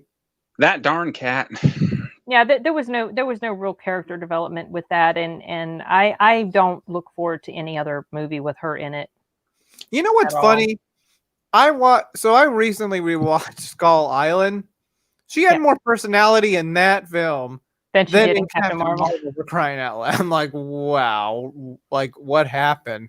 At least we know she's a good actress, because I don't really think she has much personality to begin with. So she can.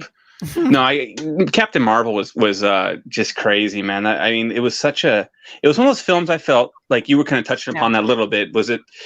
They kind of gave you this property that felt kind of forced, and they told you, oh, you'll love it. You guys have to like it. Here you go. And you're just kind of like, oh, I don't know about this. Oh, it's great. And it was just really pushed on you when it really wasn't something that you were particularly, especially the way it was presented with Brie and everything. It was a very turn off, you know, but we were told to like it when we just didn't, and you know. If you didn't like it, then you were sexist, which was such a load of crap, because that's another issue. Like Brie Larson kind of like that. Yeah, I mean, but I know, but I mean, like I'm she was just talking in Pandora. general. Like if you criticize a movie because you don't think it's a good movie and it happens to be like a female-led film, well, a lot of times one of the first reactions to that is, well, you just don't like female-led movies, which that's hogwash. No. That's completely not true. I do agree, Colin. Storm, I love Storm. Yeah. When I read the X-Men, she was like my favorite. She was so awesome. Yes, and I'm still pissed that Angela Bassett didn't play her in the original X-Men. Well, hey, on the bright side, she was in Black Panther with that white hair. I know, but still, I was like, oh, she could have been a perfect Storm. But you know who I would love to see a DC movie of? I know they've done a cartoon. They have a cartoon with her in it, but a character that I really used to like in the Justice League was Vixen. Do you remember her, Derek? No, I remember the band Vixen, but I don't. Oh. She was really cool, and I've always thought it would be a really that would be a really nice movie to watch. I would love to see her. She was awesome. I always wanted Nomad from Marvel. You know, he had his own little run in like the early '90s. I don't know if you remember him at all, but you know, he tied in with like Captain America, Bucky, and all that stuff. And but he looked, and plus it was set in Seattle. But he looked like such a caricature, like Bon Jovi and Brian Bosworth all in one. You know, with this huge coat and long hair, big old visor as sunglasses. Like he looked like such a cool caricature. Like when they're making these on this scheme of going nostalgic and making movies set in older times, like that would be such a cool one to do in like 91, you know, right around when that came out, and really embrace that. I if you don't know who Nomad is, you should type him in. He just looks cool, if anything. His story wasn't the best, but he was one that I look at. I'm like my 5-year-old self at the time was just like, oh my God, that guy is so cool, you know, and is this rad, you know? So he's one I'd love to see. But I'll have to read up on Vixen. Characters. There are so many characters. Instead, they do stuff like they go back to the same, you know, like all these different Batman stories and all the different Supermans and all the, it's like, how about you introduce us to some new characters that aren't very well known, but are very well established in the comic book Blade was kind of like that. Wasn't Blade? There's just so many to choose from, so many great characters. Blade was a smaller character, lesser known guy, at least at the time. I mean, if you followed comics, you knew who he was, but when they were making properties and movies, I mean, I guess, you know, at the time, superhero movies were still not really popular. They were a little niche. I mean, they weren't like they were, you know, even after X-Men or Spider-Man. I think Spider-Man 2002 is kind of the tipping point where that was the first time I remember seeing like everyone I knew talking about having seen a superhero movie with Spider-Man, you know? And then after that, it kind of kicked off. And then you saw everything. Fox did a lot of the Marvel properties and then obviously in 2008, we got Iron Man that changed the universe and, you know. It's true. But it wasn't, I don't remember it being until, I mean, X-Men was popular, like financially it made a lot of money and it was still pretty popular, but a lot of people were just not in, you know, I still Comic-Con, maybe I'm not really interested in it, but it wasn't until Spider-Man 2002 came out and that kind of, I remember being at a church youth group and everyone was talking about it and it was kind of like, this really selective Christian based, you know, move. They were into it. They embracing it. So yeah. I remember being in movies, Mom. Say what? Did you see that in movies? No, I saw the second one on the big screen. I remember Matt and Tim went to go see the first one, and they loved it. They absolutely loved it. But they had gone to see X-Men as well. You know, that would have been a fun big screen experience. Did they see Blade? No, I don't think they did. I don't think so. I saw that. I saw all of those. I saw Blade in theaters. I would have loved to have seen that in theaters. But it was the same summer as Halloween H2O, 98. So yeah, that's right, 1998. Yeah, so that's the thing. Blade, I know we're going off in a different area from Wonder Woman, but when it comes to superhero movies, I feel like Blade is a little bit underrated. And I kind of personally enjoyed those films. And I kind of would like to see more of the Blade universe. Now we are going to get more Blade. Yeah. They're going to bring it into but why PG-13? Why? I know, that makes no sense at all. I was going to address what Chris said. Yes. I think I felt the same way, and I think a lot of people did, and I think that's the only reason that Captain Marvel made the amount of money that it made. I don't think it was because people thought it was all that wonderful. I think it was because people thought they were also just clamoring for more Marvel stuff, and they were waiting for Endgame, and I think they thought that was going to be important, and it really wasn't. Well, and then it's like one of those things, if they just tie the Marvel name to things, it'll make money. People will flock to see it. So, isn't it one of those movies that they kind of those notorious Rotten Tomato thing? Because I don't follow Rotten Tomatoes, I just know when it's pointed out to me, like how the reviews, the professional review score or whatever, is so high, and the audience score is like so polar opposite low. Yeah. I think Captain Marvel is one of those, like, you know, It like is. The Last Jedi, or Yeah. was Ghostbusters 2016, another, you know, female-led one that we were told to embrace, that was just a mediocre film at best. And if you didn't like it, you hated women, but then that means pretty much all the world hated women, I guess. Yeah, it's such a nonsensical claim. It just really is. It's Colin, it's lazy. So Colin, I always thought that. So when I first saw Angela Bassett, it bugged me. Like years ago, it bugged me. Who did she remind me of? Who did she remind me of? She reminded me of someone. And then I realized it was Storm. She reminded me of Storm. It's just, it threw me because she didn't have white hair, right? She just had her regular hair. And then I realized, oh, holy crap, she looks like Storm. And so I thought that there had been talk of her being Storm, but I don't remember if that's just my imagination.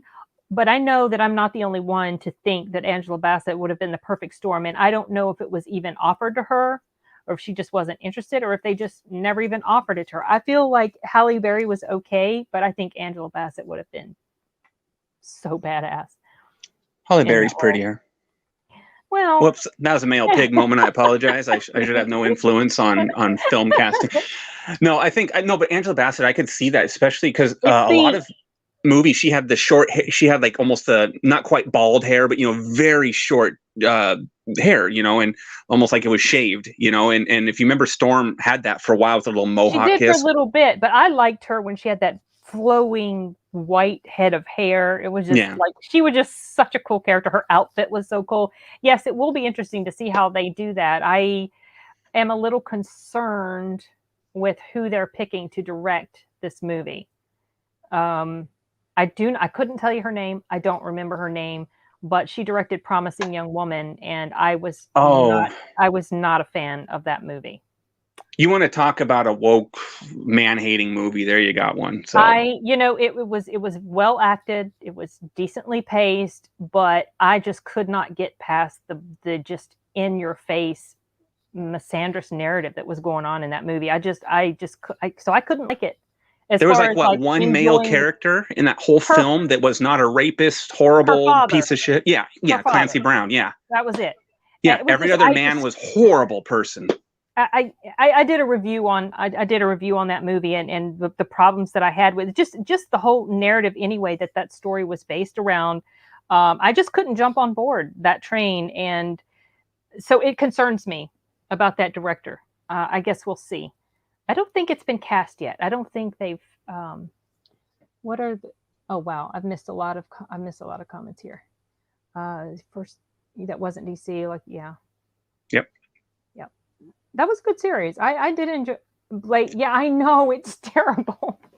Yep. Why? It makes no sense at all. I can't. They're so violent and bloody that it's like, it's vampires. They suck blood. They eat faces. This is like, you can't pussyfoot that one, you know? Yeah, they're darker, but they change the formula and I don't know. Some people get very polarized between the darker superhero films and the lighter. I enjoy both. I do tend to feel a bit more of a gravitational pull towards the ones that are darker in nature, just because it appeals to me more on just a story or narrative level. It feels more real when they're darker. What are the stakes of the new Marvel movies and shows post Endgame? I've mentioned before that I feel like the best days of Marvel are behind it. That's what I think. I think we may have some decent films here and there, but a lot of what's planned, I'm not super excited about. Is it because of where you think it's going to go? Yeah, it's because where I'm pretty sure it's probably going to go. And when they announced that Natalie Portman was coming back, like I said, I was just like, oh, no. Yeah, right, exactly. So I've mentioned this, but so there was some sort of article. I can't remember who wrote it or whatever, but it was basically touching on how that movie critics are out of touch with typical audience. Yeah. You know, remember, and someone was taking that to task. Yeah. Like, no, they're not. Yes, they actually are. Most of them in general are. This day and age, I kind of like to see other people review things than like the official critics.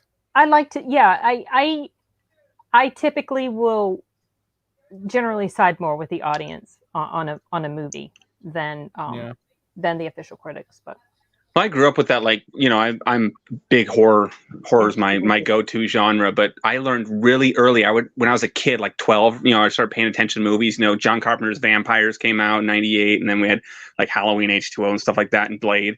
And I would read the newspaper for the reviews, and they would just get ripped apart. You know what I mean? And you're just kind of like, you learned really quick that you weren't going to find much support for that, for like horror in particular with mainstream critics. So I kind of just from an early age was like, oh, I love these movies, and if I look at the critic reviews, I'm never going to see another horror movie in my life, but I love them. You know what I mean? So I just kind of disregarded them, and it's funny how out of touch that they get with just like simply enjoyable films, things that average people love. You know? Yeah, that's true. Like think of what was it recently? Like think of did you see the newest Shaft movie with Samuel L. Jackson? And I did. That was fun.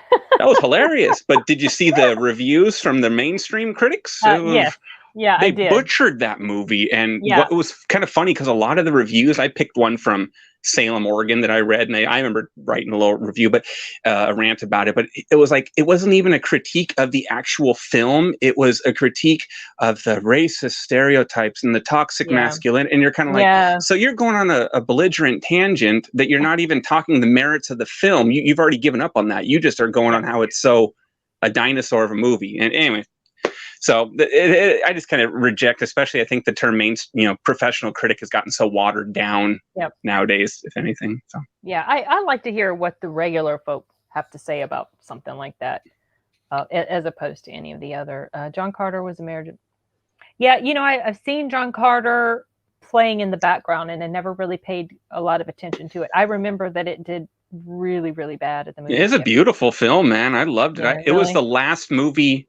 Well, the second to last movie I ever saw at the drive-in. I saw John Carter with the Avengers as a double feature, and that was a great double feature. But I actually like John Carter better than the Avengers, to be honest. Really? I did. And I remember telling people that, and they were just like, "Oh, well, I heard it was a terrible film. Did you see it?" No. Okay. Yeah. Oh. If I rewatch it again, I'll try to pay more attention to it. But it was just like I said, you know, you can't. It's playing in the background. I see flashes, but I couldn't tell you what's going on. Simon, I agree. The PG-13 Blade is the definition of monkey fighters trying to ice skate uphill. Did you get that quote, Sin? He's mentioned something like that to me about skating uphill, but what is the monkey fighters? He's saying mother effers. Always some mother F trying to ice skate uphill. Blade says that one of the greatest. That's why Blade is such a great film, because at its heart, it's an action movie with Wesley Snipes. He has those signature one-liners that would, you know. Yeah, so I need to rewatch those movies again. Arturo, well, you've seen the first two, but you never saw the third one. The third we need to do a review for them. We need to do a review. But it's fun. I feel like I want to rewatch them before I do a review, because it's been so long since I've seen I know the second film had that music that's been used in that video game Muggin.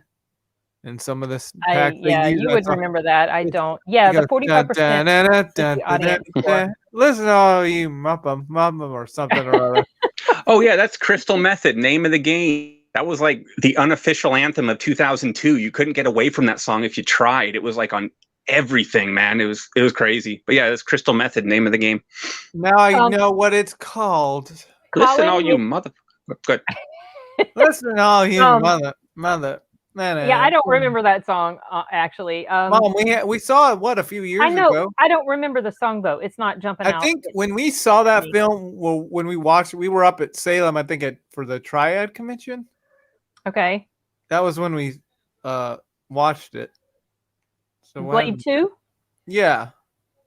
Yeah, I don't remember when the song. We watched it with Corey Michaels movies. It's been so long. Yeah, Colin. Mainstream critics are also. Something I have heard this mentioned before is that they're also kind of So like the longer I guess certain critics have been in the game, the more I don't know if the more free they are to be a little bit more truthful with how they feel about something. So like the ones that are still up and coming, they kind of have to kiss the butts of like, I don't know, certain studios or movie people or whatever, because if they say things bad, then maybe they won't be offered to review the movie or something along those lines. Someone else talked about this and they explained it much more better than I am doing right now, which I'm butchering the attempt to explain it. So sometimes on Rotten Tomatoes, if you look at the score, like the top critic, they'll have like top critic scores. And I had heard it mentioned that those people are the ones that aren't necessarily beholden to the big studios or the big companies or whatever. And you can see sometimes a huge disparity between what the top critics think of a movie and what all of the, official critics think of it. Sometimes that's pretty telling. That's why a lot of people don't really count IGN anymore. Oh yeah.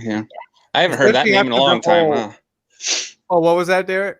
I haven't heard of them. They used to be a big go-to back in the 2000s and stuff, and now I still go to them just to see their review. It's just that these days I kind of lean more towards other people, like YouTube creators that make reviews of games that they played than IGN. And there was a whole thing with The Last of Us Part 2 that was, you could say, rigged with the ratings. Yeah, I've never read John Carter either. Sorry, you guys are talking. I'm looking at the comments. I don't know if Derek ever heard about that. Oh, The Last of Us, the thing with The Last of Us 2 and how they won all these awards. Might have been paid to give it. Oh, I've heard of that. I haven't watched The Last of Us, but I've heard of this stuff where okay, I know what you're talking about. I'm on board. Yeah. Snakes on the plane. Yeah. I'm just now getting around to these comments. Yeah, the TV dubs of Monkey Bite. Oh yeah, they had to redub. Right. No, I think I remember hearing that the portions of the dub that they did for that movie because Samuel Jackson, he throws out those F-bombs left and right. Monkey Fighter. Yeah. That's funny. He's always saying that liner, you mother. It's kind of like his trademark. I mean, he did it in the Infinity War. Yeah. What else did he do? Yeah. But you're right. Sin's right. It's became kind of his signature that he's expected to be like, mother. He's got to drop one of those and something. Or remember in Pulp Fiction? I don't remember asking you a guy that, he just was just all over the place with his vulgarity. Well, the harsh language, I should say. Yeah. It's kind of become his trademark. It definitely has. Yeah. He said it. Sure. Okay, so he said it in the Marvel universe. He said in Pulp Fiction. He said it in the. He says it in everything. I don't think there's been a movie he's been in. He said it in Skull Island. I don't want to say too much. Let's just say he says it at a moment where so and so does the so and so. Oh, true. That's so vague. I just rewatched. Kong did so and so to so and so, and he said it right when Kong did so and so. Okay, all right.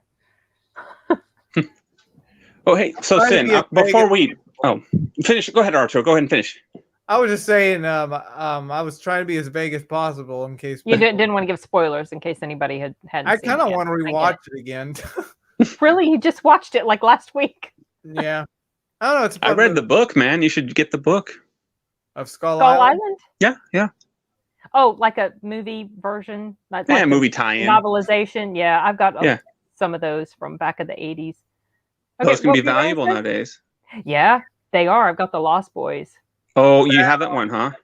Yeah, I have it. And I've got Terminator and Terminator 2 and Terminator 3 and Beverly Hills Cop 2 and Pale Rider, I think. I have all those too. I've been that's impressive because The Lost Boys is one of those that you could, sell and make your car payment or something. You know what I mean? Like it's a spendy book. But hey, Mom, I'm going to be taking it and making a profit out of it. Ryan was, he has single-handedly ruined the world. No, you're not selling that book, Arturo. You are not. Terminator, the first one, if you have that as well, that one is pretty tough. But there was also a UK version, but that one's spendy. He doesn't. I forgot. Yeah, he doesn't. He doesn't say it in Star Wars. What were you getting ready to say, Derek? Oh, it's just your Terminator book. That's another spendy one that you can, put away for a rainy day and get a lot of money for. So I mean, before Arturo had started to say something. If we weren't done, there was another thing I wanted to talk. I thought it'd be kind of fun to discuss with Wonder Woman 84. Getting back to, so we can circle back to Wonder Woman 84. What did you think of? And I remember I was kind of talking about this to you personally. I just thought it was cool from at least even a male point of view. I loved the way that Gal Diana dressed in that party scene. That beautiful white dress, flowy dress, yeah. Oh, I just thought that was so cool. And, when we were one of the things that I had kind of thought about talking, and I didn't know if we would get into it, but I liked in regards to the authenticity of really putting it in the 80s, as opposed to just kind of these loose caricatures of what we remember of the 80s. But it was cool seeing that flowy dress and that, because it was like something that if you ever watch Dynasty, or shows like you would see things like that some people would be like, oh, that's just gaudy, but you're like, no, it's a freaking work of art, man. I don't think many women could pull that thing off walking in that. You know what I mean? Like, it seemed like it was an actual athletic chore, but but when they get it, it's like so impressive. And you don't see that kind of stuff today. And I loved seeing her in that dress. I thought it was cool, man.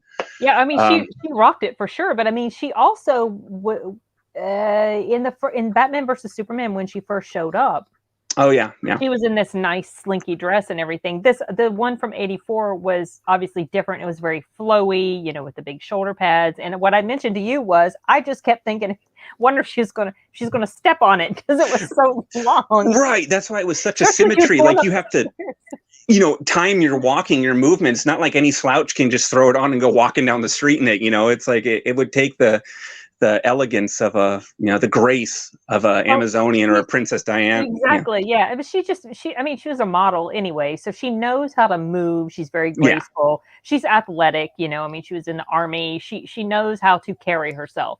Plus, she's very tall, very statuesque. Yeah, she would look good in a burlap sack. She's absolutely gorgeous. Yeah, I just love that dress, and I wanted to give a shout out to it. I thought it was cool. And it's very rare that I guess you could say, even from the male gaze, to notice a dress and think, oh, that's actually really cool, And I thought that when I saw Patsy Cline's dress in Sweet Dreams, Jessica Langmore, I thought, oh, that's a beautiful dress. But I saw that movie only once a long time ago, and at the time that I saw it, I didn't even know she was based on a true character, because I didn't know who Patsy Cline was. Oh, she's I love her music, but yeah, that movie was great too. It was in her old, when she sang at the Grand Ole Opry and sing Sweet Dreams, and I only have vague memories of that movie. I remember that her husband abused her, and I remember I thought it was just a Jessica Lange movie, just some like drama, because I was a little obsessed with Jessica Lange back in the day, because I loved her in King Kong. Yeah, I loved that's King right. Kong. I just was like, I thought she was so pretty, it's just young, it's like, she's a beautiful woman, like she is beautiful and very, very talented. I mean, she's a great actress. So I was watching all this stuff with her in it, and then I watched Sweet Dreams, and it was freaking depressing. But I remember thinking at the end, when her plane crashed, and I think in the movie they show her like she's calling out her husband's name or something like that. Yeah, she does. It's like her last word. Yeah. And I remember when I saw that, I remember thinking, how do they know she really said that? They don't know that. The little black box gave the whole thing away, right? Very, very cynical about that. And if they had such an abusive relation, if you ever read up on him, and it wasn't, and the movie, of course, portrayed it that he was always knocking her around, but it like a lot of relationships like that, they were both violent people towards each other, but they loved each other, people have strange, complicated relationships. Well, actually, Simon, 5'10" is pretty tall for a woman here in the States anyway. A lot of women that hit 5'6", you're kind of like, oh, she's not short. And so like the average height in the US, I think, is 5'5". Yeah. And I'm below average, and Barelli is below average. Most of the females in my family are below. You're tall. You're very tall. I'm 6'4", so I'm just saying, when I see women that like actually you're so used to women being like maybe a head shorter than you know what I mean? It's just so common. And so when you actually see ones that are almost on par with what your height, you're almost like, oh wow, she's tall, you know. And I guess that's just coming from my life point of view. But well, she was also in the movie, she was also often in heels. So she was basically, I mean, I don't know how tall Chris Pine is, but I assume he's probably 6 feet or six foot plus, whatever. But they were, you know, like, they were pretty much even, but she was also in these big tall, but she's just tall. I mean, 5'10" is pretty tall. It might not seem like it to I guess, like guys, if guys are on average over, I think, you know, the average height of guys is what here in the US, 5'11", 5'10". Yeah, it's high fives. Yeah. So yeah, she's tall. So are you saying, so what you're saying is that men and women are different? Different. I know. Okay. I knew that's what you meant. Yeah. Kathy Newman. Yeah, that was just cool, man. I just liked that. And you know, another thing I liked, and I was telling you that yesterday, that, you know, informally talking, was I loved, again, dealing with the 80s stuff, is that you're so used to, and I always think of like It as a representation of like the caricature of an old film where they just kind of pick the best of the best and what we remember from that era. But this one, when you're look at all the cars that are in Wonder Woman 1984. I talk because, you know, I love cars, but you know, the old American cars and stuff, and I have quite a few. But you look at it, and that was closer, even though they could have done it even more, because, you know, when you're living in 1984, not every majority of people are not driving a brand new 1984 car. You know, a lot of them are having hand-me-downs from the late 60s or 70s. Exactly. So that's what you'd see. But if you notice, it wasn't like everyone was driving a Trans Am and a Camaro and whatever, you know, a Cadillac. You saw them there, but as a whole, a lot of these were the kind of the boxy era of cars, you know, the little Reliance and the Caprice, and, you know, I was pointing out, because I have a Ford Granada, and I saw one right there. There's a Ford Granada. Oh my God. You know, it was you would notice. Yeah, for sure. Right. Because most movies wouldn't even put those in there, because they're just like, they don't impress people. Your average person's not impressed them. They're in the past for a good reason. You know, we used them and now they're in the junkyards, you know? Right. So to see them to actually accurately, you know, really represent the time, that got points with me. I like that. So, and that's why I loved the movie. Didn't seem long to me, because I'm just chewing the scenery in between the big scenes, like the goodbye Diana and the cheetah fight, and see the highlights with Barbara. Everything else, I'm just chewing the scenery, like, oh cool, looking at everything around them. You know what I mean? I'm just taking it all in. And so when people were saying it was boring or too long, I'm like, look around, look at everything. If the characters bore you, look around. They did a great job. I mean, I guess I don't know. It sounds like a lot of people were expecting a whole lot more action. But then here's the thing. If they had had a ton of action and not a lot of story, then there would have been complaints about that. Yeah. Right. So it's like character development. I prefer, I don't mind something being longer. And that's why, like, there was a lot of downtime in Endgame. And I prefer Endgame to Infinity War, because to me, and I like them both, but Infinity War is almost nonstop action. They barely have a moment to breathe in that movie. But in Endgame, it's 3 hours. They're doing all this, you know, there's all these different characters, and they're figuring stuff out, and they're, you know, they're going back here and they're doing this, and it's not a ton of action. And I love that movie. You know, so I appreciate the downtime. I don't like it when films are so rushed, or when they feel like they're rushed. You know, let's do this. We got to get this. Let's cram this character in, like you were talking about with Justice League.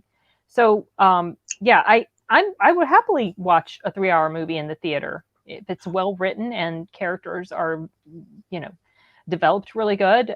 Yeah, it didn't bother me. I was not bored one moment when I first watched 84.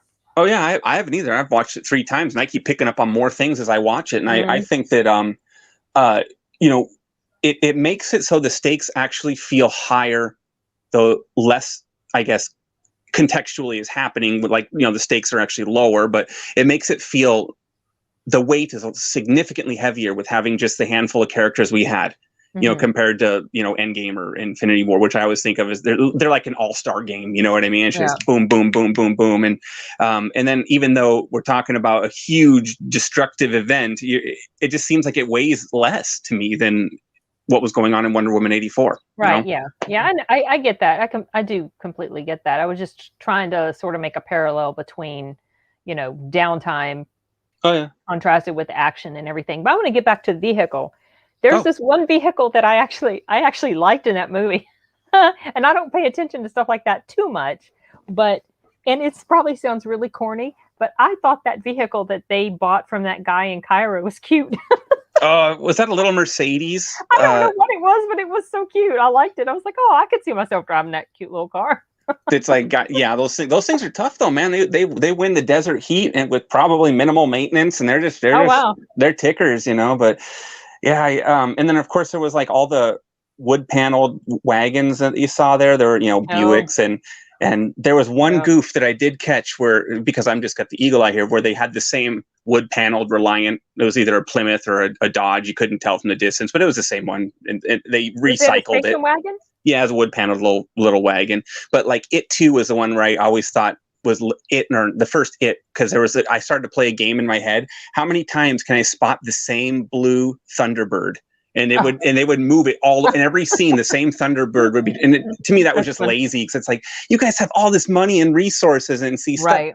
Your average person who doesn't pay attention to cars, I get it, they won't notice. It's just an old car to them. But me, I'm looking at like, seeing that Thunderbird. Now it's their neighbor's Thunderbird. The next street, now it's parked at the movie theater. They had just, you know what I mean? Yeah. It was always. I mean, if you've seen a movie enough, you just start to notice things like that anyway.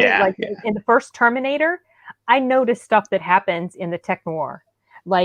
There's a scene where the Terminator's walking through the crowd and he bumps up against this girl. I think she's got like an orange tank top and she's got short blonde hair. Yeah. And then it does a cut scene and it shows cut and it shows Linda Hamilton sitting at the table, and in the booth behind her or beside her is that same girl. So it's like, oh, edits like that. Yeah. You notice. That's just editing stuff, and a lot of times and I get you, man. I love the car stuff, because like I was saying, not everyone was driving the best of the best. The cars we've kept as survivors because people wanted to preserve them, like a Trans Am or what the desirable cars, we should say. They actually showed what looked like every man kind of cars, and I thought to me that got a lot of credit, because a lot of them would not do that, and maybe that's the female gaze there, the Patty Jenkins point of view, where she just girls don't generally notice cars, so it's kind of I don't know. I wonder if there was a good female touch in that film, that like the emotionality that you wouldn't typically see from a lot of male directors. I pondered that, but I thought it was good. I did too. I mean, that's the whole reason. I mean, I've made no secret of the fact that I enjoyed the film, and I just try to make the case for it whenever I talk about it with people. Yeah, I mean, I enjoyed the first movie more, for the reasons I explained in my review, but still, this was a fine film, and I will, gladly add it to my DVD Blu-ray collection. You haven't yet? I haven't yet. I've got it in my cart on Amazon. I've bought it twice now, man. I know you have, but you're this, you're into collecting these things. Yeah. You bought a humongous order. You need to open up a rental store. Make some money off your DVD collections. Yeah. Why sell your collection? Don't do it. No. Just rent it out. Make some money off of it. Some of those are really hard to find DVDs now, believe it or not. You can make a lot of, I pay attention to selling books and movies. I believe it. I was going to touch on what Simon was go for it. Here about Whedon. I guess you've heard some of the stuff that's been going around about Whedon. Oh, he's not. Doesn't seem like a nice guy. I mean, I've liked a lot of the stuff that he worked on. I mean, I didn't mind Buffy. I got a little tired of it after a while, and I enjoyed Avengers and everything, but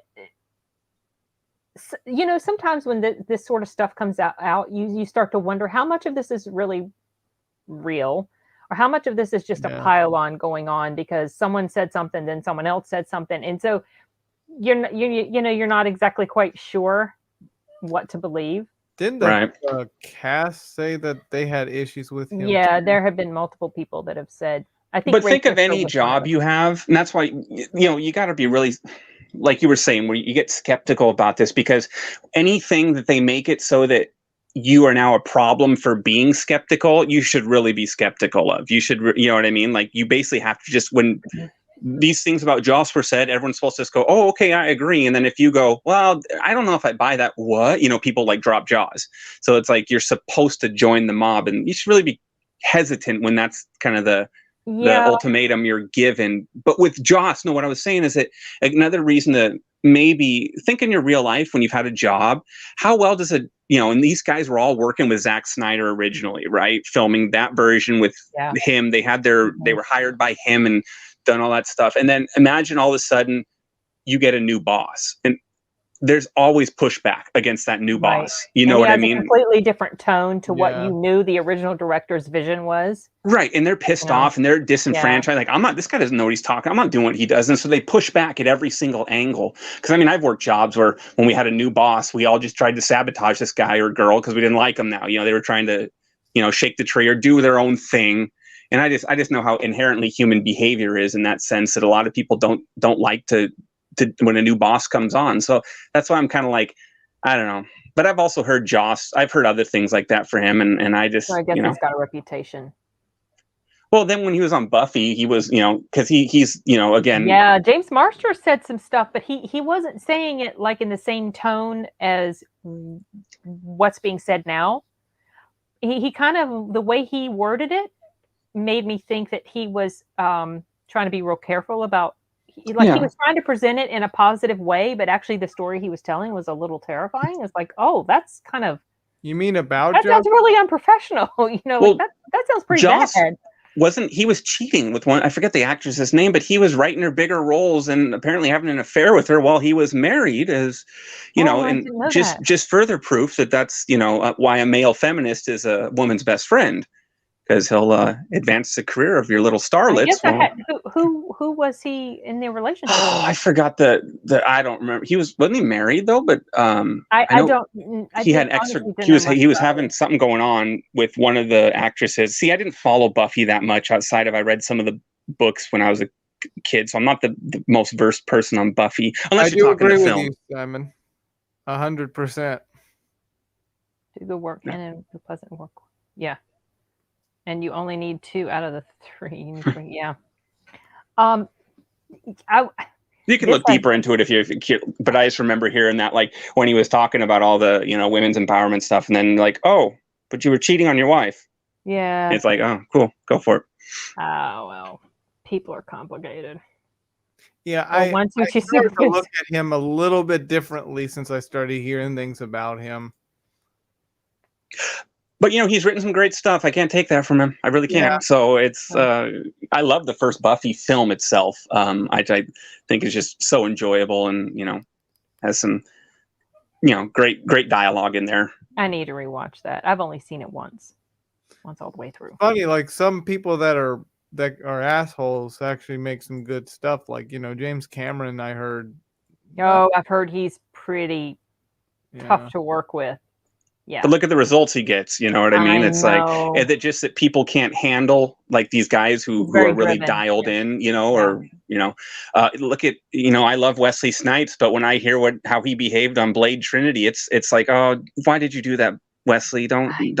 You're a belligerent racist, and it's like, don't be like that, man. It was so great. It was so childish, the stuff he was doing. He was like, wasn't he having issues at that time? Was it the director? He refused to talk to the director, and he would leave Post-it notes for him. Yeah, that's what they say, and that he made sure the director, if you ever address me, you have to call me Blade or something. You know, it was just like, it's like, oh. And then they were saying he was sitting in his trailer all day long smoking pot, and you know, just with his ganja buddies, and just totally not, which was really weird because it's like, his career was basically that. This was the last real theatrical film he had, the big budget studio finance film, that, because after that he went, you know, like a lot of the action guys, they were just all, you know, East European direct-to-video films, you know what I mean? And so you're kind of like, you'd think he'd have some motivation to really kind of give it his all and be the most pleasant guy to work with, so that, you know, so he can still keep his job, you know, his high pay jobs, but you know, he just kind of, I think he was just, if I'm going out, I'm just going to be the biggest asshole I can. I don't care about anything. And you know what I mean? It's sad, you know, but, you know, hopefully he gets it together. Yeah, they do get results. That is for. I put up the one about Patton because I know you love That General would be a Patton. perfect example of a Yeah, a-hole who. Yeah, like for example, his work. A lot of his work is definitely awesome. Sorry. Yeah, I mean, ahead, it's sir. funny. You could actually appreciate their work more. Would you say that you would appreciate? Basically, Arturo, humans are complicated. Yeah, None of us are perfect. I probably should just shut up. But I mean, some of us are, more I mean, we're imperfect all than human. others, I Let's be guess. real. I was gonna say, replying to this, yeah. For example, I do admire General Patton, but I know he was an asshole. Yeah, because he's your favorite general, though. You love the story of him. I mean, yeah, he was. I mean, he was dyslexic, yet he was able to do all this cool stuff. Yeah, but then he had his problems. Yes, he did. Even kind of making the point at his soldiers. Even if you get he was going to literally make them go do their job, even if they get killed. Well, I mean, it was war. Yeah. But James Cameron's got to have something going if he was able to be good enough for Linda Hamilton. I know, right? I had my own trailer, millions of dollars, and a ton of weed. I'd act exactly the same. Yeah, as Wesley. Yeah, I know. It's a shame, really, because I liked him as Blade. He was probably the perfect Blade. No, he was. He was great. I hated the behind the scenes antics. And then it's funny watching the other cast get interviewed at the time. What was it like working with Wesley Snipes? Oh, he was a great professional, a real talent. And you can see that, especially like when Ryan Reynolds would say it, like he's almost like, yeah, I'm winking. I'm full of shit right now. You know what I mean? You can see the pins on, hiding, making me smile. Yeah. Funny. Cuckoo. Yeah, I know. My alarm. Oh my gosh. We have yammered on for 2 hours and 40 minutes. Well, it's harder because there's only 3 of us as opposed to 5 or 6 or like last time. Yeah, I know. Those discussions can be a little hectic, but it's pretty fun though. Still, I mean. Yeah, I am going to be heading out pretty soon. I want to play some Super Mario 64. Are you going to play some Super? Heck is where bad dictators go. Heck is where bad dictators go when they die. Directors. The directors, Arturo. Oh, sorry, my dyslexia. It's getting late. It's getting late. It's late for us over here. It's early for you still, Derek. Yeah, I got light. I guess I got sunlight up. So yeah, you lucky. At some point, we need to do an episode discussion on the MonsterVerse. I need to rewatch Godzilla. You're a little bit obsessed with that right now, aren't you? Well, I mean, it's new. Well, like Godzilla vs. Kong. I mean, I'm a little amazed at. I want to do a movie, Monster Hunter. Oh, Monster Hunter, yeah. I haven't seen that movie. I got the 4K Blu-ray, but I haven't watched it yet. So, of course, fun fact: it's based off of a video game made by Capcom. Oh, yeah, well, it's got Mila, so she's and isn't it directed by her husband or Paul Anderson? I believe a lot of the video game stuff, Resident Evil, and now Monster Hunter. Yeah, Paul W.S. Anderson. Both Capcom licensed properties. Not to be confused with the Magnolia director. So. Oh yeah, Paul. Okay. I don't always pay attention to directors unless they really stand out hugely to me. I think the only person that has seen Monster Hunter the movie is my friend Matt Ayer. Oh really? Yeah, I didn't even watch the trailer. I know. I didn't watch the trailer yet. Ooh. Well, if you plan for it, I can watch it. Someone even specifically recommended it, but I've got so many trailers in my to-watch list, and I just didn't get around to it. But I think that was playing at the same time Wonder Woman 84. Yeah, it was one of those that got shuffled around, and we're kind of lucky it even made it to some theaters, So it made it to mine. Yeah. Well, yeah. Have you... was Wonder Woman the latest thing that you saw on the big screen? Yeah, that was actually the first movie I've seen on the big screen since this fiasco happened. The first movie of the year. So our theaters have only been open for I think a little less than a month, not even. That's right. Yeah. We got one of the heavy. Yeah. You haven't been to see. Yeah. No, it's not. No, it isn't, Buck. The Buck. It's not as bad as you think. It's worse. No, ma'am, it's great. I don't agree. I don't agree. Bad. It's decent. I just like the first one. Yeah, a lot of people prefer the first one.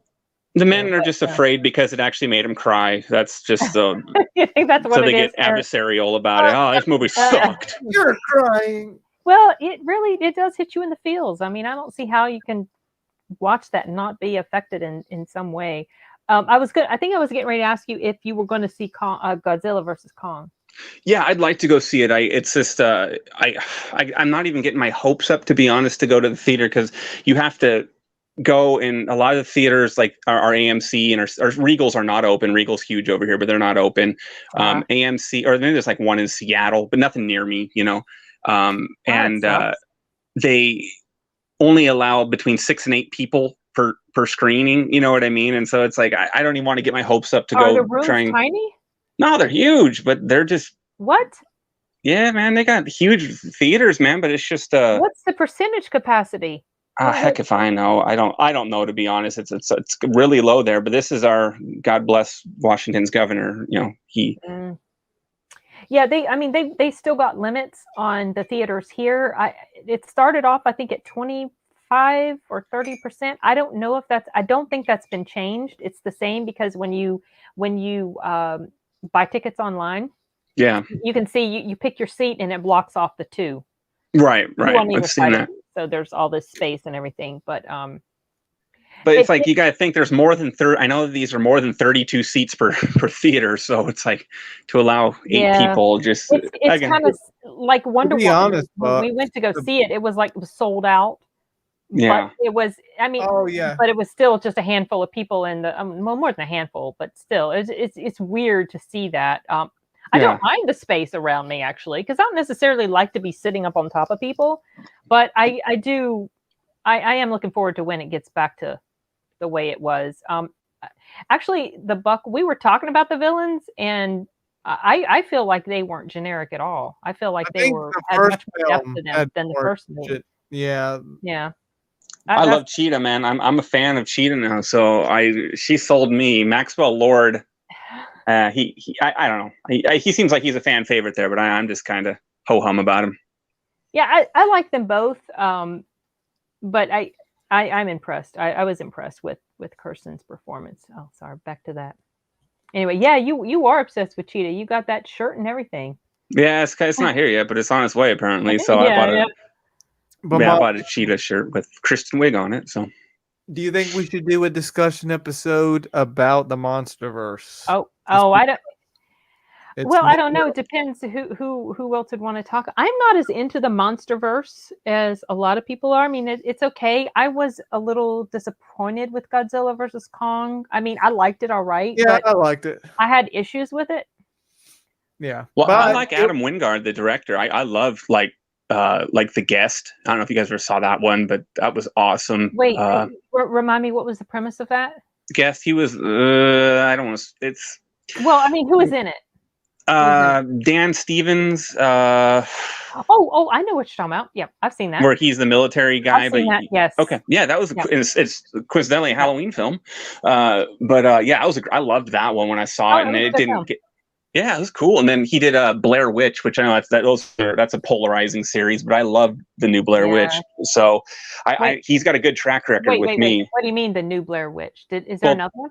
2016's Blair Witch, the newest. Oh, I hadn't heard of that one. It's a direct sequel to the first one, and it's I liked it. It does expands the mythology, but tastefully, and there's some really good memorable parts in the movie, like creepy stuff. You know what I mean? So is it still like hand cam type? Yeah. Oh, okay. You see, I'm not a huge fan of those types of films. But there've been the original one that there's always been found footage or handy cam movies, but this was the one that really, I remember kicked it off into 1999. If you hadn't seen the Blair Witch, I mean, it was everywhere. You couldn't get away from it. And nope, I remember. I remember. That was crazy, man. A long time ago. Well, also the marketing for that film, they were sort of making people think it was real. So I remember people who said it was, swore to God, who swear up and down it was real. I mean, I'll name names I mean, of course, they'd never admit to it now, so I'm not afraid to name their names. I'll call them out. But yeah, everyone believed that movie was like legit real. And remember, I think it was on IMDb. They listed the actors as missing or whatever. And oh, geez, wow. Yeah, and it was cool pretty though. Smart though, because it generated a lot of interest in it.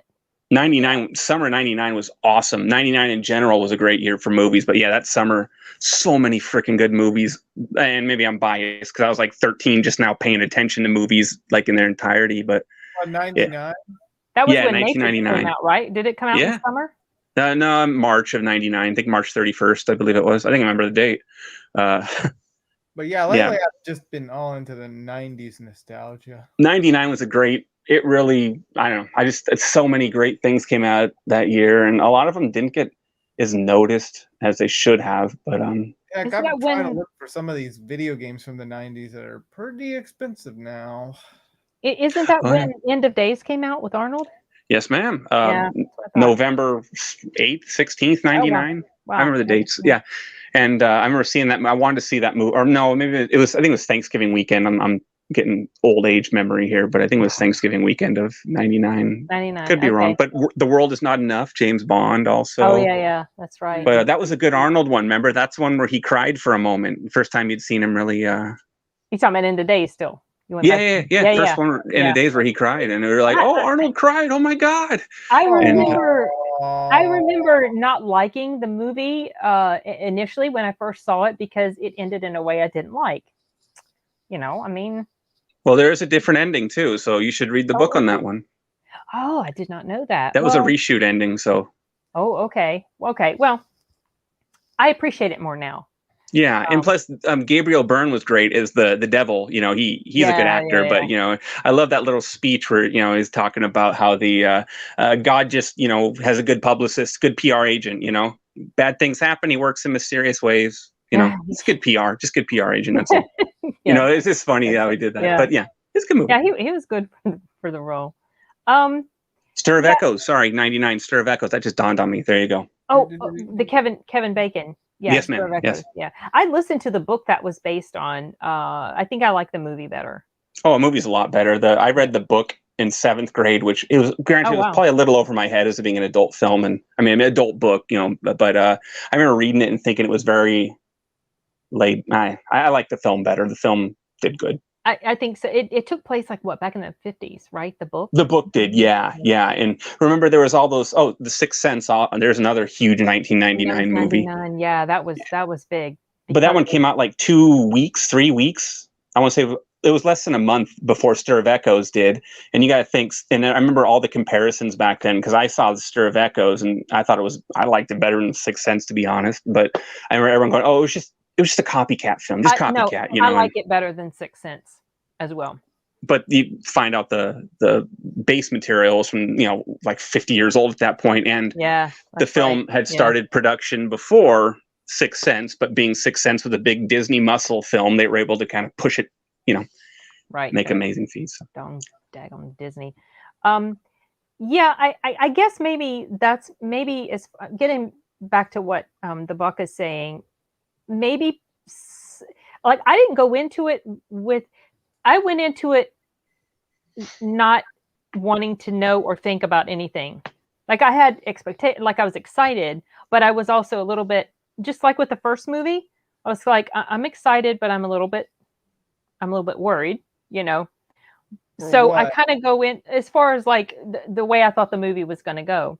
So I kind of was the same way with this. And I ended up going into it not with, the expectation that it was going to be as good as the first one, because a lot of times sequels aren't, and a little worried because of stuff I'd heard. And so because I went into it kind of a little concerned, but not knowing a whole lot about it, I was just very pleasantly surprised by how much I enjoyed it. So I don't know. A lot of people were just really disappointed, and it's unfortunate. You know what? Maybe it's going to be one of those movies that will grow on people with time. Yeah, because that's happened before. Yeah, it has. Enjoyed the first one more than 84, but still like it. It was good. But I see what you did there, Chris. Life is good. But it could have been better. That was cute. I love the biotin reference and the obsession with the vitamins all the time. When he had, it tickled me actually, the look on his face, that look, and he has this funny little smirk on his face. And like he's holding back and then just biotin. Yeah, that was kind of funny. And he was always taking those pills, and I remember that. Like you look at the where's my vitamins? Give me my vitamin pill. That was a big craze. So I've surmised from the old '80s stuff. That was a big trend. And then of course in the gym, I loved seeing the old exercise equipment, like the bikes and like they're not fancy, man, not like you see nowadays. And that was a cool little touch as well. Her outfit was very '80s for sure. Dang, Arturo, do we have the '86 Super Mario game around anywhere? 86 Super Mario. You mean 1985 Super Mario game? Oh, I don't know. He said there's got to be something special about that because 660,000. What the heck? Yeah. Apparently, I didn't click on the video, but I think either Geeks and Gamers had a video of a Mario game going for like thousands and thousands of dollars. Well, maybe that's what he's talking about. Wow. I do have a Super Mario Brothers, but it's the Duck Hunt one too. Yeah. That was like the game you couldn't give away. It was so common, I know, that's true. Yeah. I did too, The Buck. It was an excellent film. I really enjoyed that one a lot. I can't wait for you to see it, Derek, so I can hear what you think about it. Well, as soon as they rush it to 4K, I'm going to buy it. So then I'll holler back at you. I don't know. I haven't seen anything about a release date. Do you know? No, I haven't checked, but they will. I mean, it's a big money thing, so they will in due time. Okay. Night, Thomas. Hold on. Thomas. An open date. Okay. Yeah, there's got to be something special about that, Doggone it. Can you imagine that? Holy cow. I've kept all my video games since I was a kid, so I've never got rid of them. I still got all my 64 and Nintendo and Genesis. Oh, Derek, can I buy some from you? Oh, I can show you what I got. Yes, I would like to, because I've been... Arturo, he's a collector like you.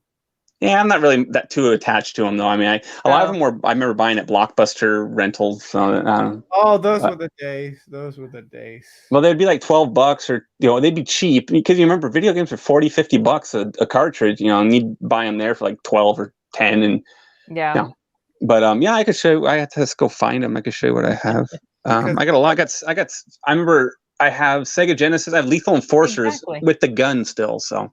Wow. Maybe whoever had that game, maybe it was put in a shelf and completely forgotten about or something. Or maybe they bought two. Maybe they had the foresight to know it was going to be worth a lot of money. I've got one. Maybe it was a duplicate gift, and they didn't need to open it. I mean, can you Store imagine? Closed. A lot of this new old stock stuff sits on shelves, gets rotated through warehouses. They don't sell, and then they get surplused, and someone hangs on to them. I do that a lot. I buy close out things that are worth nothing, and then give it 10 years, and all of a sudden they're they're worth a lot. So I could see that happening. I've got one game it costs like $300 on eBay, and if I probably were to list it, I mean, even used, even if you sell it used or acceptable, it still goes for a lot of money. It's like a Capcom horror game. Is that the one with the dog? Yeah, that one. What's the game? That one's like a haunting ground. Yeah, haunting ground. I could tell you this, Mom. If I list it for use, because it is scratched and it did freeze on a cutscene at the beginning, but it still plays. If I were to list it, I would probably make a lot of money on it. Oh, who fell? Nothing. I have a kitten, and she decided to move a step stool, like a metal one. And it almost fell over. So kittens are all cute and cuddly, but they're freaking terrorists. Don't let anyone lie to you. FPGA. Okay. Master F. Okay, Mr. FPG. Okay. I was soccer, I think. Right? Thank you for that, The Buck. Yeah, I did. That reaction to the Justice League was a long-ass video. But I broke it up into chapters, and it was fun to watch. Yeah, so don't Derek, don't watch my reaction. Don't watch my reaction to the Justice League if you care about spoilers. I'll stick to the Hodge Twins ones and stuff like that. No. My edited Hodge Twins. Yeah. Where I cut out some of their half of their You should do a dramatic reading with the Cardi B WAP song and do a reaction. I'm kidding. I don't do that, but I just like that would be humorous when you could totally like lampoon her. You know what I mean? For it's like, is this how low the bar has sunk for society? I had never heard of her until my brother and his wife got a dog, and they thought about naming it Cardi, but then I can't remember if it was my husband or the wife who was like, wow, nah, I don't know, because Cardi B, and apparently, so she had a reputation back then, and I'd never heard of her, and now it's like I can't get away from her. She's everywhere. Well, at least they didn't name their dog WAP or something, right? I mean, oh God. Well, if it's a cat, then maybe that'd work. I'm joking. I don't know. So yes, retro. It's a retro hard drive. What, the Mr. FPGA? Yeah, look, yeah. Is that like the emulate a game? Looks like maybe. It's not a soccer game, is it? It sounds like a soccer. It does sound like soccer, but I don't think it. No, maybe not. Reacted Jimmy Tunes. Sorry, I read out loud. I should stop mumbling. No, I apologize. no, that's okay. That's all right. Jimmy Tunes. I've not heard of that one. I'll look it up. I'll write it down. What you need to react to, Mom? What? The second trailer of He Said, She Said. Oh, that's right. I reacted to the first trailer, didn't I? Yeah. With Kevin Bacon? No. Okay. So, Arturo. You gotta Arturo. explain it to him now. Okay. Oh my gosh. Okay. So if you ever want to see how my folks are, go to Arturo's channel and look up the videos He Said, She Said. Arturo, over the years, he has been collecting audio and video of my mom and dad and how they interact and talk. And it's pretty funny, the little, like the bickering type stuff that he's captured on film. And so he decided he was going to do a series called He Said, She Said with my mom and dad. Oh. And so now a lot of times when they're on the camera, not all of it is put on. Some of it is exaggerated because, like, if he's sitting down filming them and they know this is like for the show, they'll kind of exaggerate their reactions to each other. But some of the stuff he recorded and they didn't know he was recording them. Oh, those are the best. The hot mic moments. Yeah, because they would go to over there because my dad and mom would do like some school stuff with Arturo and Aurelia in the evening. So they would go over there to the grandparents' house, and Arturo got so tickled at the way they would talk and kind of bicker and back and forth. He started taking over his MP3 player and recording it. and recording the conversation. Oh no. The way they would go. And then he just became really blatant about it. He just took the MP3 player and he hooked it on my dad's shirt pocket. Oh. Yeah. So he's got this whole series called He Said, She Said. Oh my gosh, it's crazy. So he did trailers to it. I did a reaction to the first trailer. I haven't done a reaction to the second. The second one's got more like a mystery, evidence and confession sort of deal. Oh, check it out. So no, it's crazy. My folks, you're gonna wonder about my family when you're gonna see some dark secrets about my mom's parents. Well, she's told me enough about faking her cold or headache or migraine or whatever it was so she'd get out of school. And, I did not fake it. I did not fake it. She just seen Ferris Bueller's Day Off and wanted out of school and wanted to go do her own thing. And I'm joking. Honestly, I know. Every time Teasing I drive past that place where it used to be it was a video store gas station area. Mm-hmm. And it's still a gas station, but I think it might be like an auto type place now. Yeah. A gas station sort of place. But every time I drive by there, I think about the Terminator. It's just, I don't know. Good memory. That's cool, man. That is cool. Yeah. That's funny. But yeah, Derek, I would be curious to look at your collection of video games.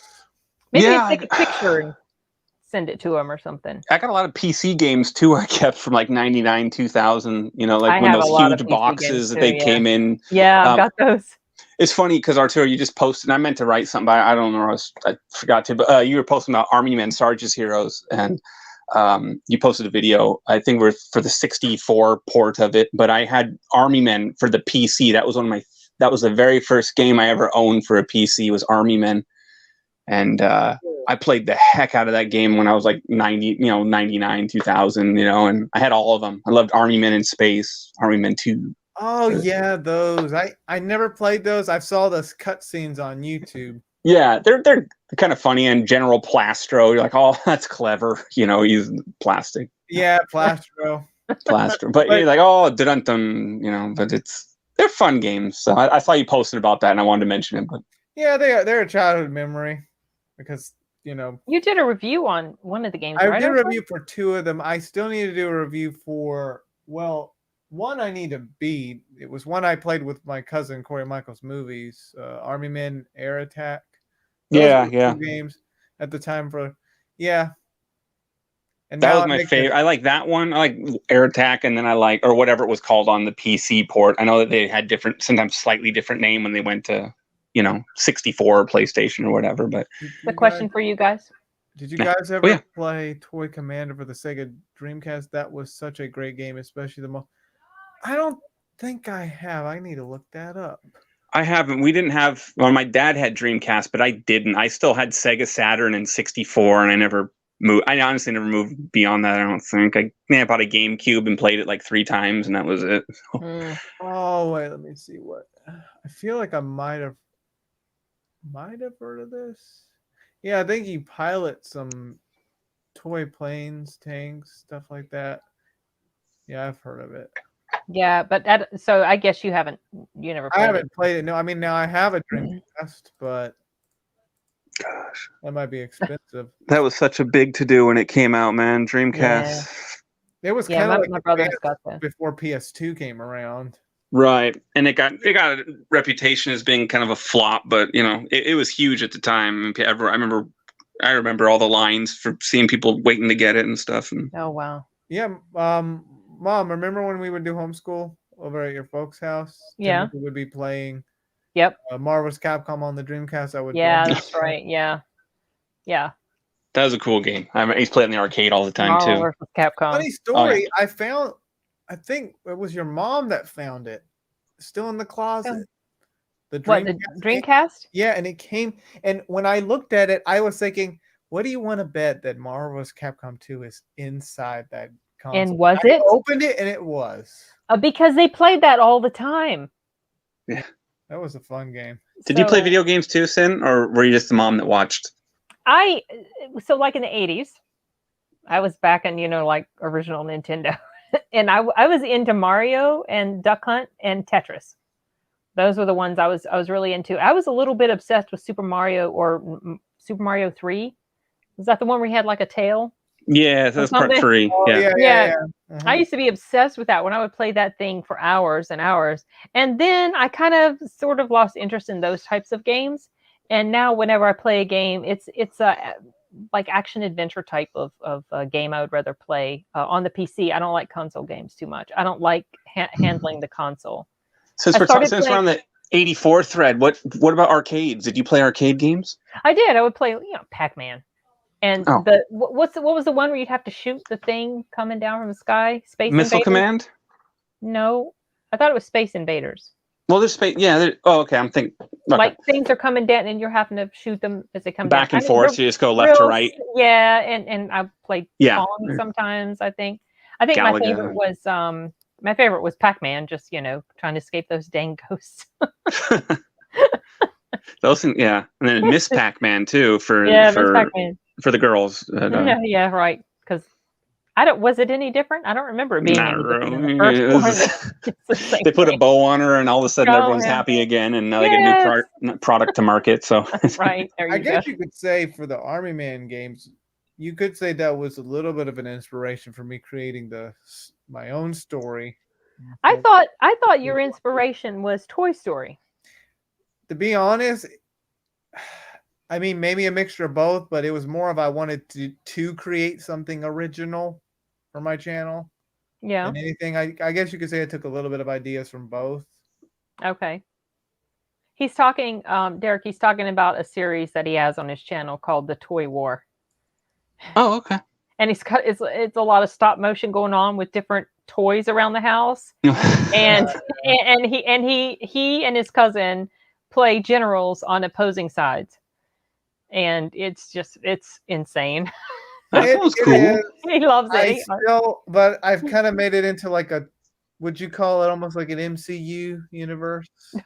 Well, no, not really. It's just a series. It's a series you made on your channel. I've got a whole big MCU sort of thing with this series. The only problem is my cousin's all the way over somewhere else. Bye, Chris. And thanks for stopping by. Bye, Chris. Adios, guys. What's your channel? I guess he's talking to you, Arturo. Arturelia. Maybe you can put a link up to it. Yeah. In the description. And also, when COVID came around, that kind of caused problems for filming. For filming for you? Well, for both. How did it cause problems for filming for you? Oh, you mean when we got COVID? Well, yeah, but also when COVID just hit too, it caused problems for me to film, him doing his part. Oh, Corey. Yeah, Corey. That's right. I and know the because basement's also not the best condition either, so that was another problem. Yeah. And then when he finally comes to see us, he brings COVID. I was like, man, we haven't seen you in like a year or more. Is everybody healthy? Yeah, they're healthy. Nope, they weren't. He just didn't know they weren't. Well, yeah, I mean, it's not his fault. It's not. I know. Just how would we have known? Oh well. Anyway. Crazy times. Okay. Well, Arturo. They're probably gonna it's getting on up there. We've yacked on. I could yak about movies and different stuff forever. But yeah, Derek, I mean, if you don't want those games, I'll be willing to buy them off your hands. Yeah, well, I think I'll see what I got and everything. If if there's anything you even want, I don't know, but I'll go out there and check. I can picture where they are in my garage. To be honest, Derek, if I were you, if it's a rare game, I would keep it. Sell it on or sell it on eBay. Yeah. Well, you'd be surprised when I'll buy it. Well, I prefer to sell someone individually too, because I don't have to pay all the FeeBay fees, man, where they take collectively like a fifth or a fourth of all. I mean, when you get through PayPal and stuff, you lose like a fourth or a fifth of your sale. It's gone. Yep. Really? Yeah, they don't play, man. They're like the mob. Well, they're like the government. They'd make John Gotti. They're all the same. They want their cut on the intake, cut on the sale, cut on everything.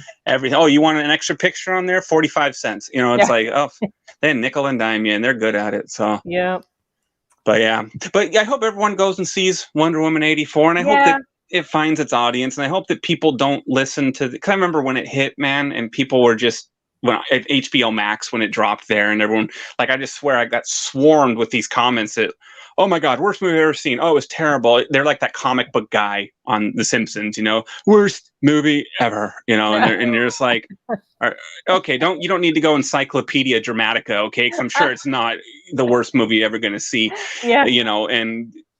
I loved it. I thought it was great. Obviously, I'm a fan. I'm buying up all the toys and everything. And yeah, you have. And but I love that Asteria armor, the gold armor. I thought she just looked and it was a good, fresh thing. So she wasn't because we're used to the Wonder Woman outfit. You know what I mean? And to see her have something new that was like glossy and pristine and beautiful to look at, and she was also still badass looking. So I liked it. Another thing about the armor I was going to mention. So some people were complaining about how easily Cheetah was able to scratch up and tear off some of the wings of the armor. Yeah. But if you think about it, her wish, like what she wanted to be is apex predator like nothing ever before. So why is that so inconceivable that she would therefore have the power to mess up this armor? And that armor had already taken a beating the first time when Asteria used it. So, you know, who knows how much wear and tear was already there. But you know, I thought that it just showed that Cheetah demonstrated her abilities, because when she was on her second wish saying, I don't want to be, because, you know, originally I want to be like Diana, you know, the first one. And the second time, I don't want to be like anything. So she's saying, I don't want to be like even Diana anymore. I want to be my own badass predator type. Like she said, the apex predator was her term. Predator, but you know, I thought that was a good way to be like, yeah, she's gonna be an adversary. And you gotta think anyone to even kind of go the distance, I guess, in that sense with Diana was a really worthy adversary. So it didn't seem like really much of a leap that she was able to rip the armor. Well, and that's what the armor's there for. Armor's not indefinite. It's meant to take a beating. And you know, it's meant to absorb the blow, and doesn't mean you got to keep it forever. You know, you got to replace a fender sometimes. So it didn't bother me. I thought it actually showed that she was kind of capable. Scary. That she was, because she was shredding that stuff, and then she ended up just dropping. Basically, Cheetah had ruined the armor, and she just dropped it and get rid of this. But I really loved that without the wings. I love the helmet. I think Wonder Woman looked awesome, like from the side, almost like a vulture, a hawk. You know what I mean? Like it looked really cool. So I appreciate it, man. I hope that the aesthetics were pretty cool. Yeah, and I think the film maybe that's one of its high points for me. Is I just, like I was saying earlier, I love to chew the scenery and just see, because I'm looking at every visual and I'm like, that looks good, that looks good, that looks good. You know what I mean? And I thought it was really pleasant to look at, if anything. And then, you know, throwing the emotional scenes, or, you know, whenever your allergies are acting up, I don't know what's happening, but you know, need to take that medicine. Right, exactly. You know, take my medicine before I went to go see this movie. Well, hopefully, you know, I guess it's still you know, it's playing in your theater. Maybe it's playing in other theaters. It's not playing in mine. So I don't know. Yeah, no, it's gone, but it was in your theater for a good while. Yeah, for a little while. Yeah. It just left mine. I looked again because I just looked, but it was down to 2 show times. And when I went, I had the theater to myself. So I was a rebel. I took my mask off. I was just breathing in air. Probably killed about 10 people. But you know, I know. Shame on you. I did too. I didn't have my mask on. Well, you know, being an asthmatic, it's rough to wear those things anyway. Yeah. And plus, when you're in the theater and you have all this empty space around, I don't care, you know. And if I saw the people taking their masks off to shovel popcorn in their mouth, I'm like, then I'm breathing, okay? Yeah. So, no, I had it to myself, and it was kind of cool experience. So, I was just happy to say that Wonder Woman 84 was the first movie I got to see on the big screen in 2021. Was it? No, I think we saw Freaky. I think Freaky was the first movie that we went to go see when theaters opened up. I wanted to see that one in theaters, and we were getting ads for movie coming to theaters, but we didn't. The handful of drive-ins were open, but but then they still had rules that you still had to wear your mask when you were sitting at the. It was all sounding kind of goofy, you know. The drive-in? Yeah, and if you had to walk outside from your car to the concession stand, you had to wear your mask, and you're like, oh, okay. It's just it's the stuff that made it seem so unfun that you're like, I'll just wait, you know. It's like, but no, I'm glad to give that Wonder Woman 84 the honor of being the first movie of 2021, and it was the first movie I'd seen for like 14 months in theaters, you know, so, or 12 months or whatever it was. But the last one I saw was The Gentleman before that, and then I think the next week the theaters were all done for. That was the one with was that the Guy Ritchie movie? Yeah. Matthew McConaughey, and I haven't seen that yet. Colin Farrell's in it. He's great. He's terrific. But then when isn't he? You know, it's kind of a given. Right?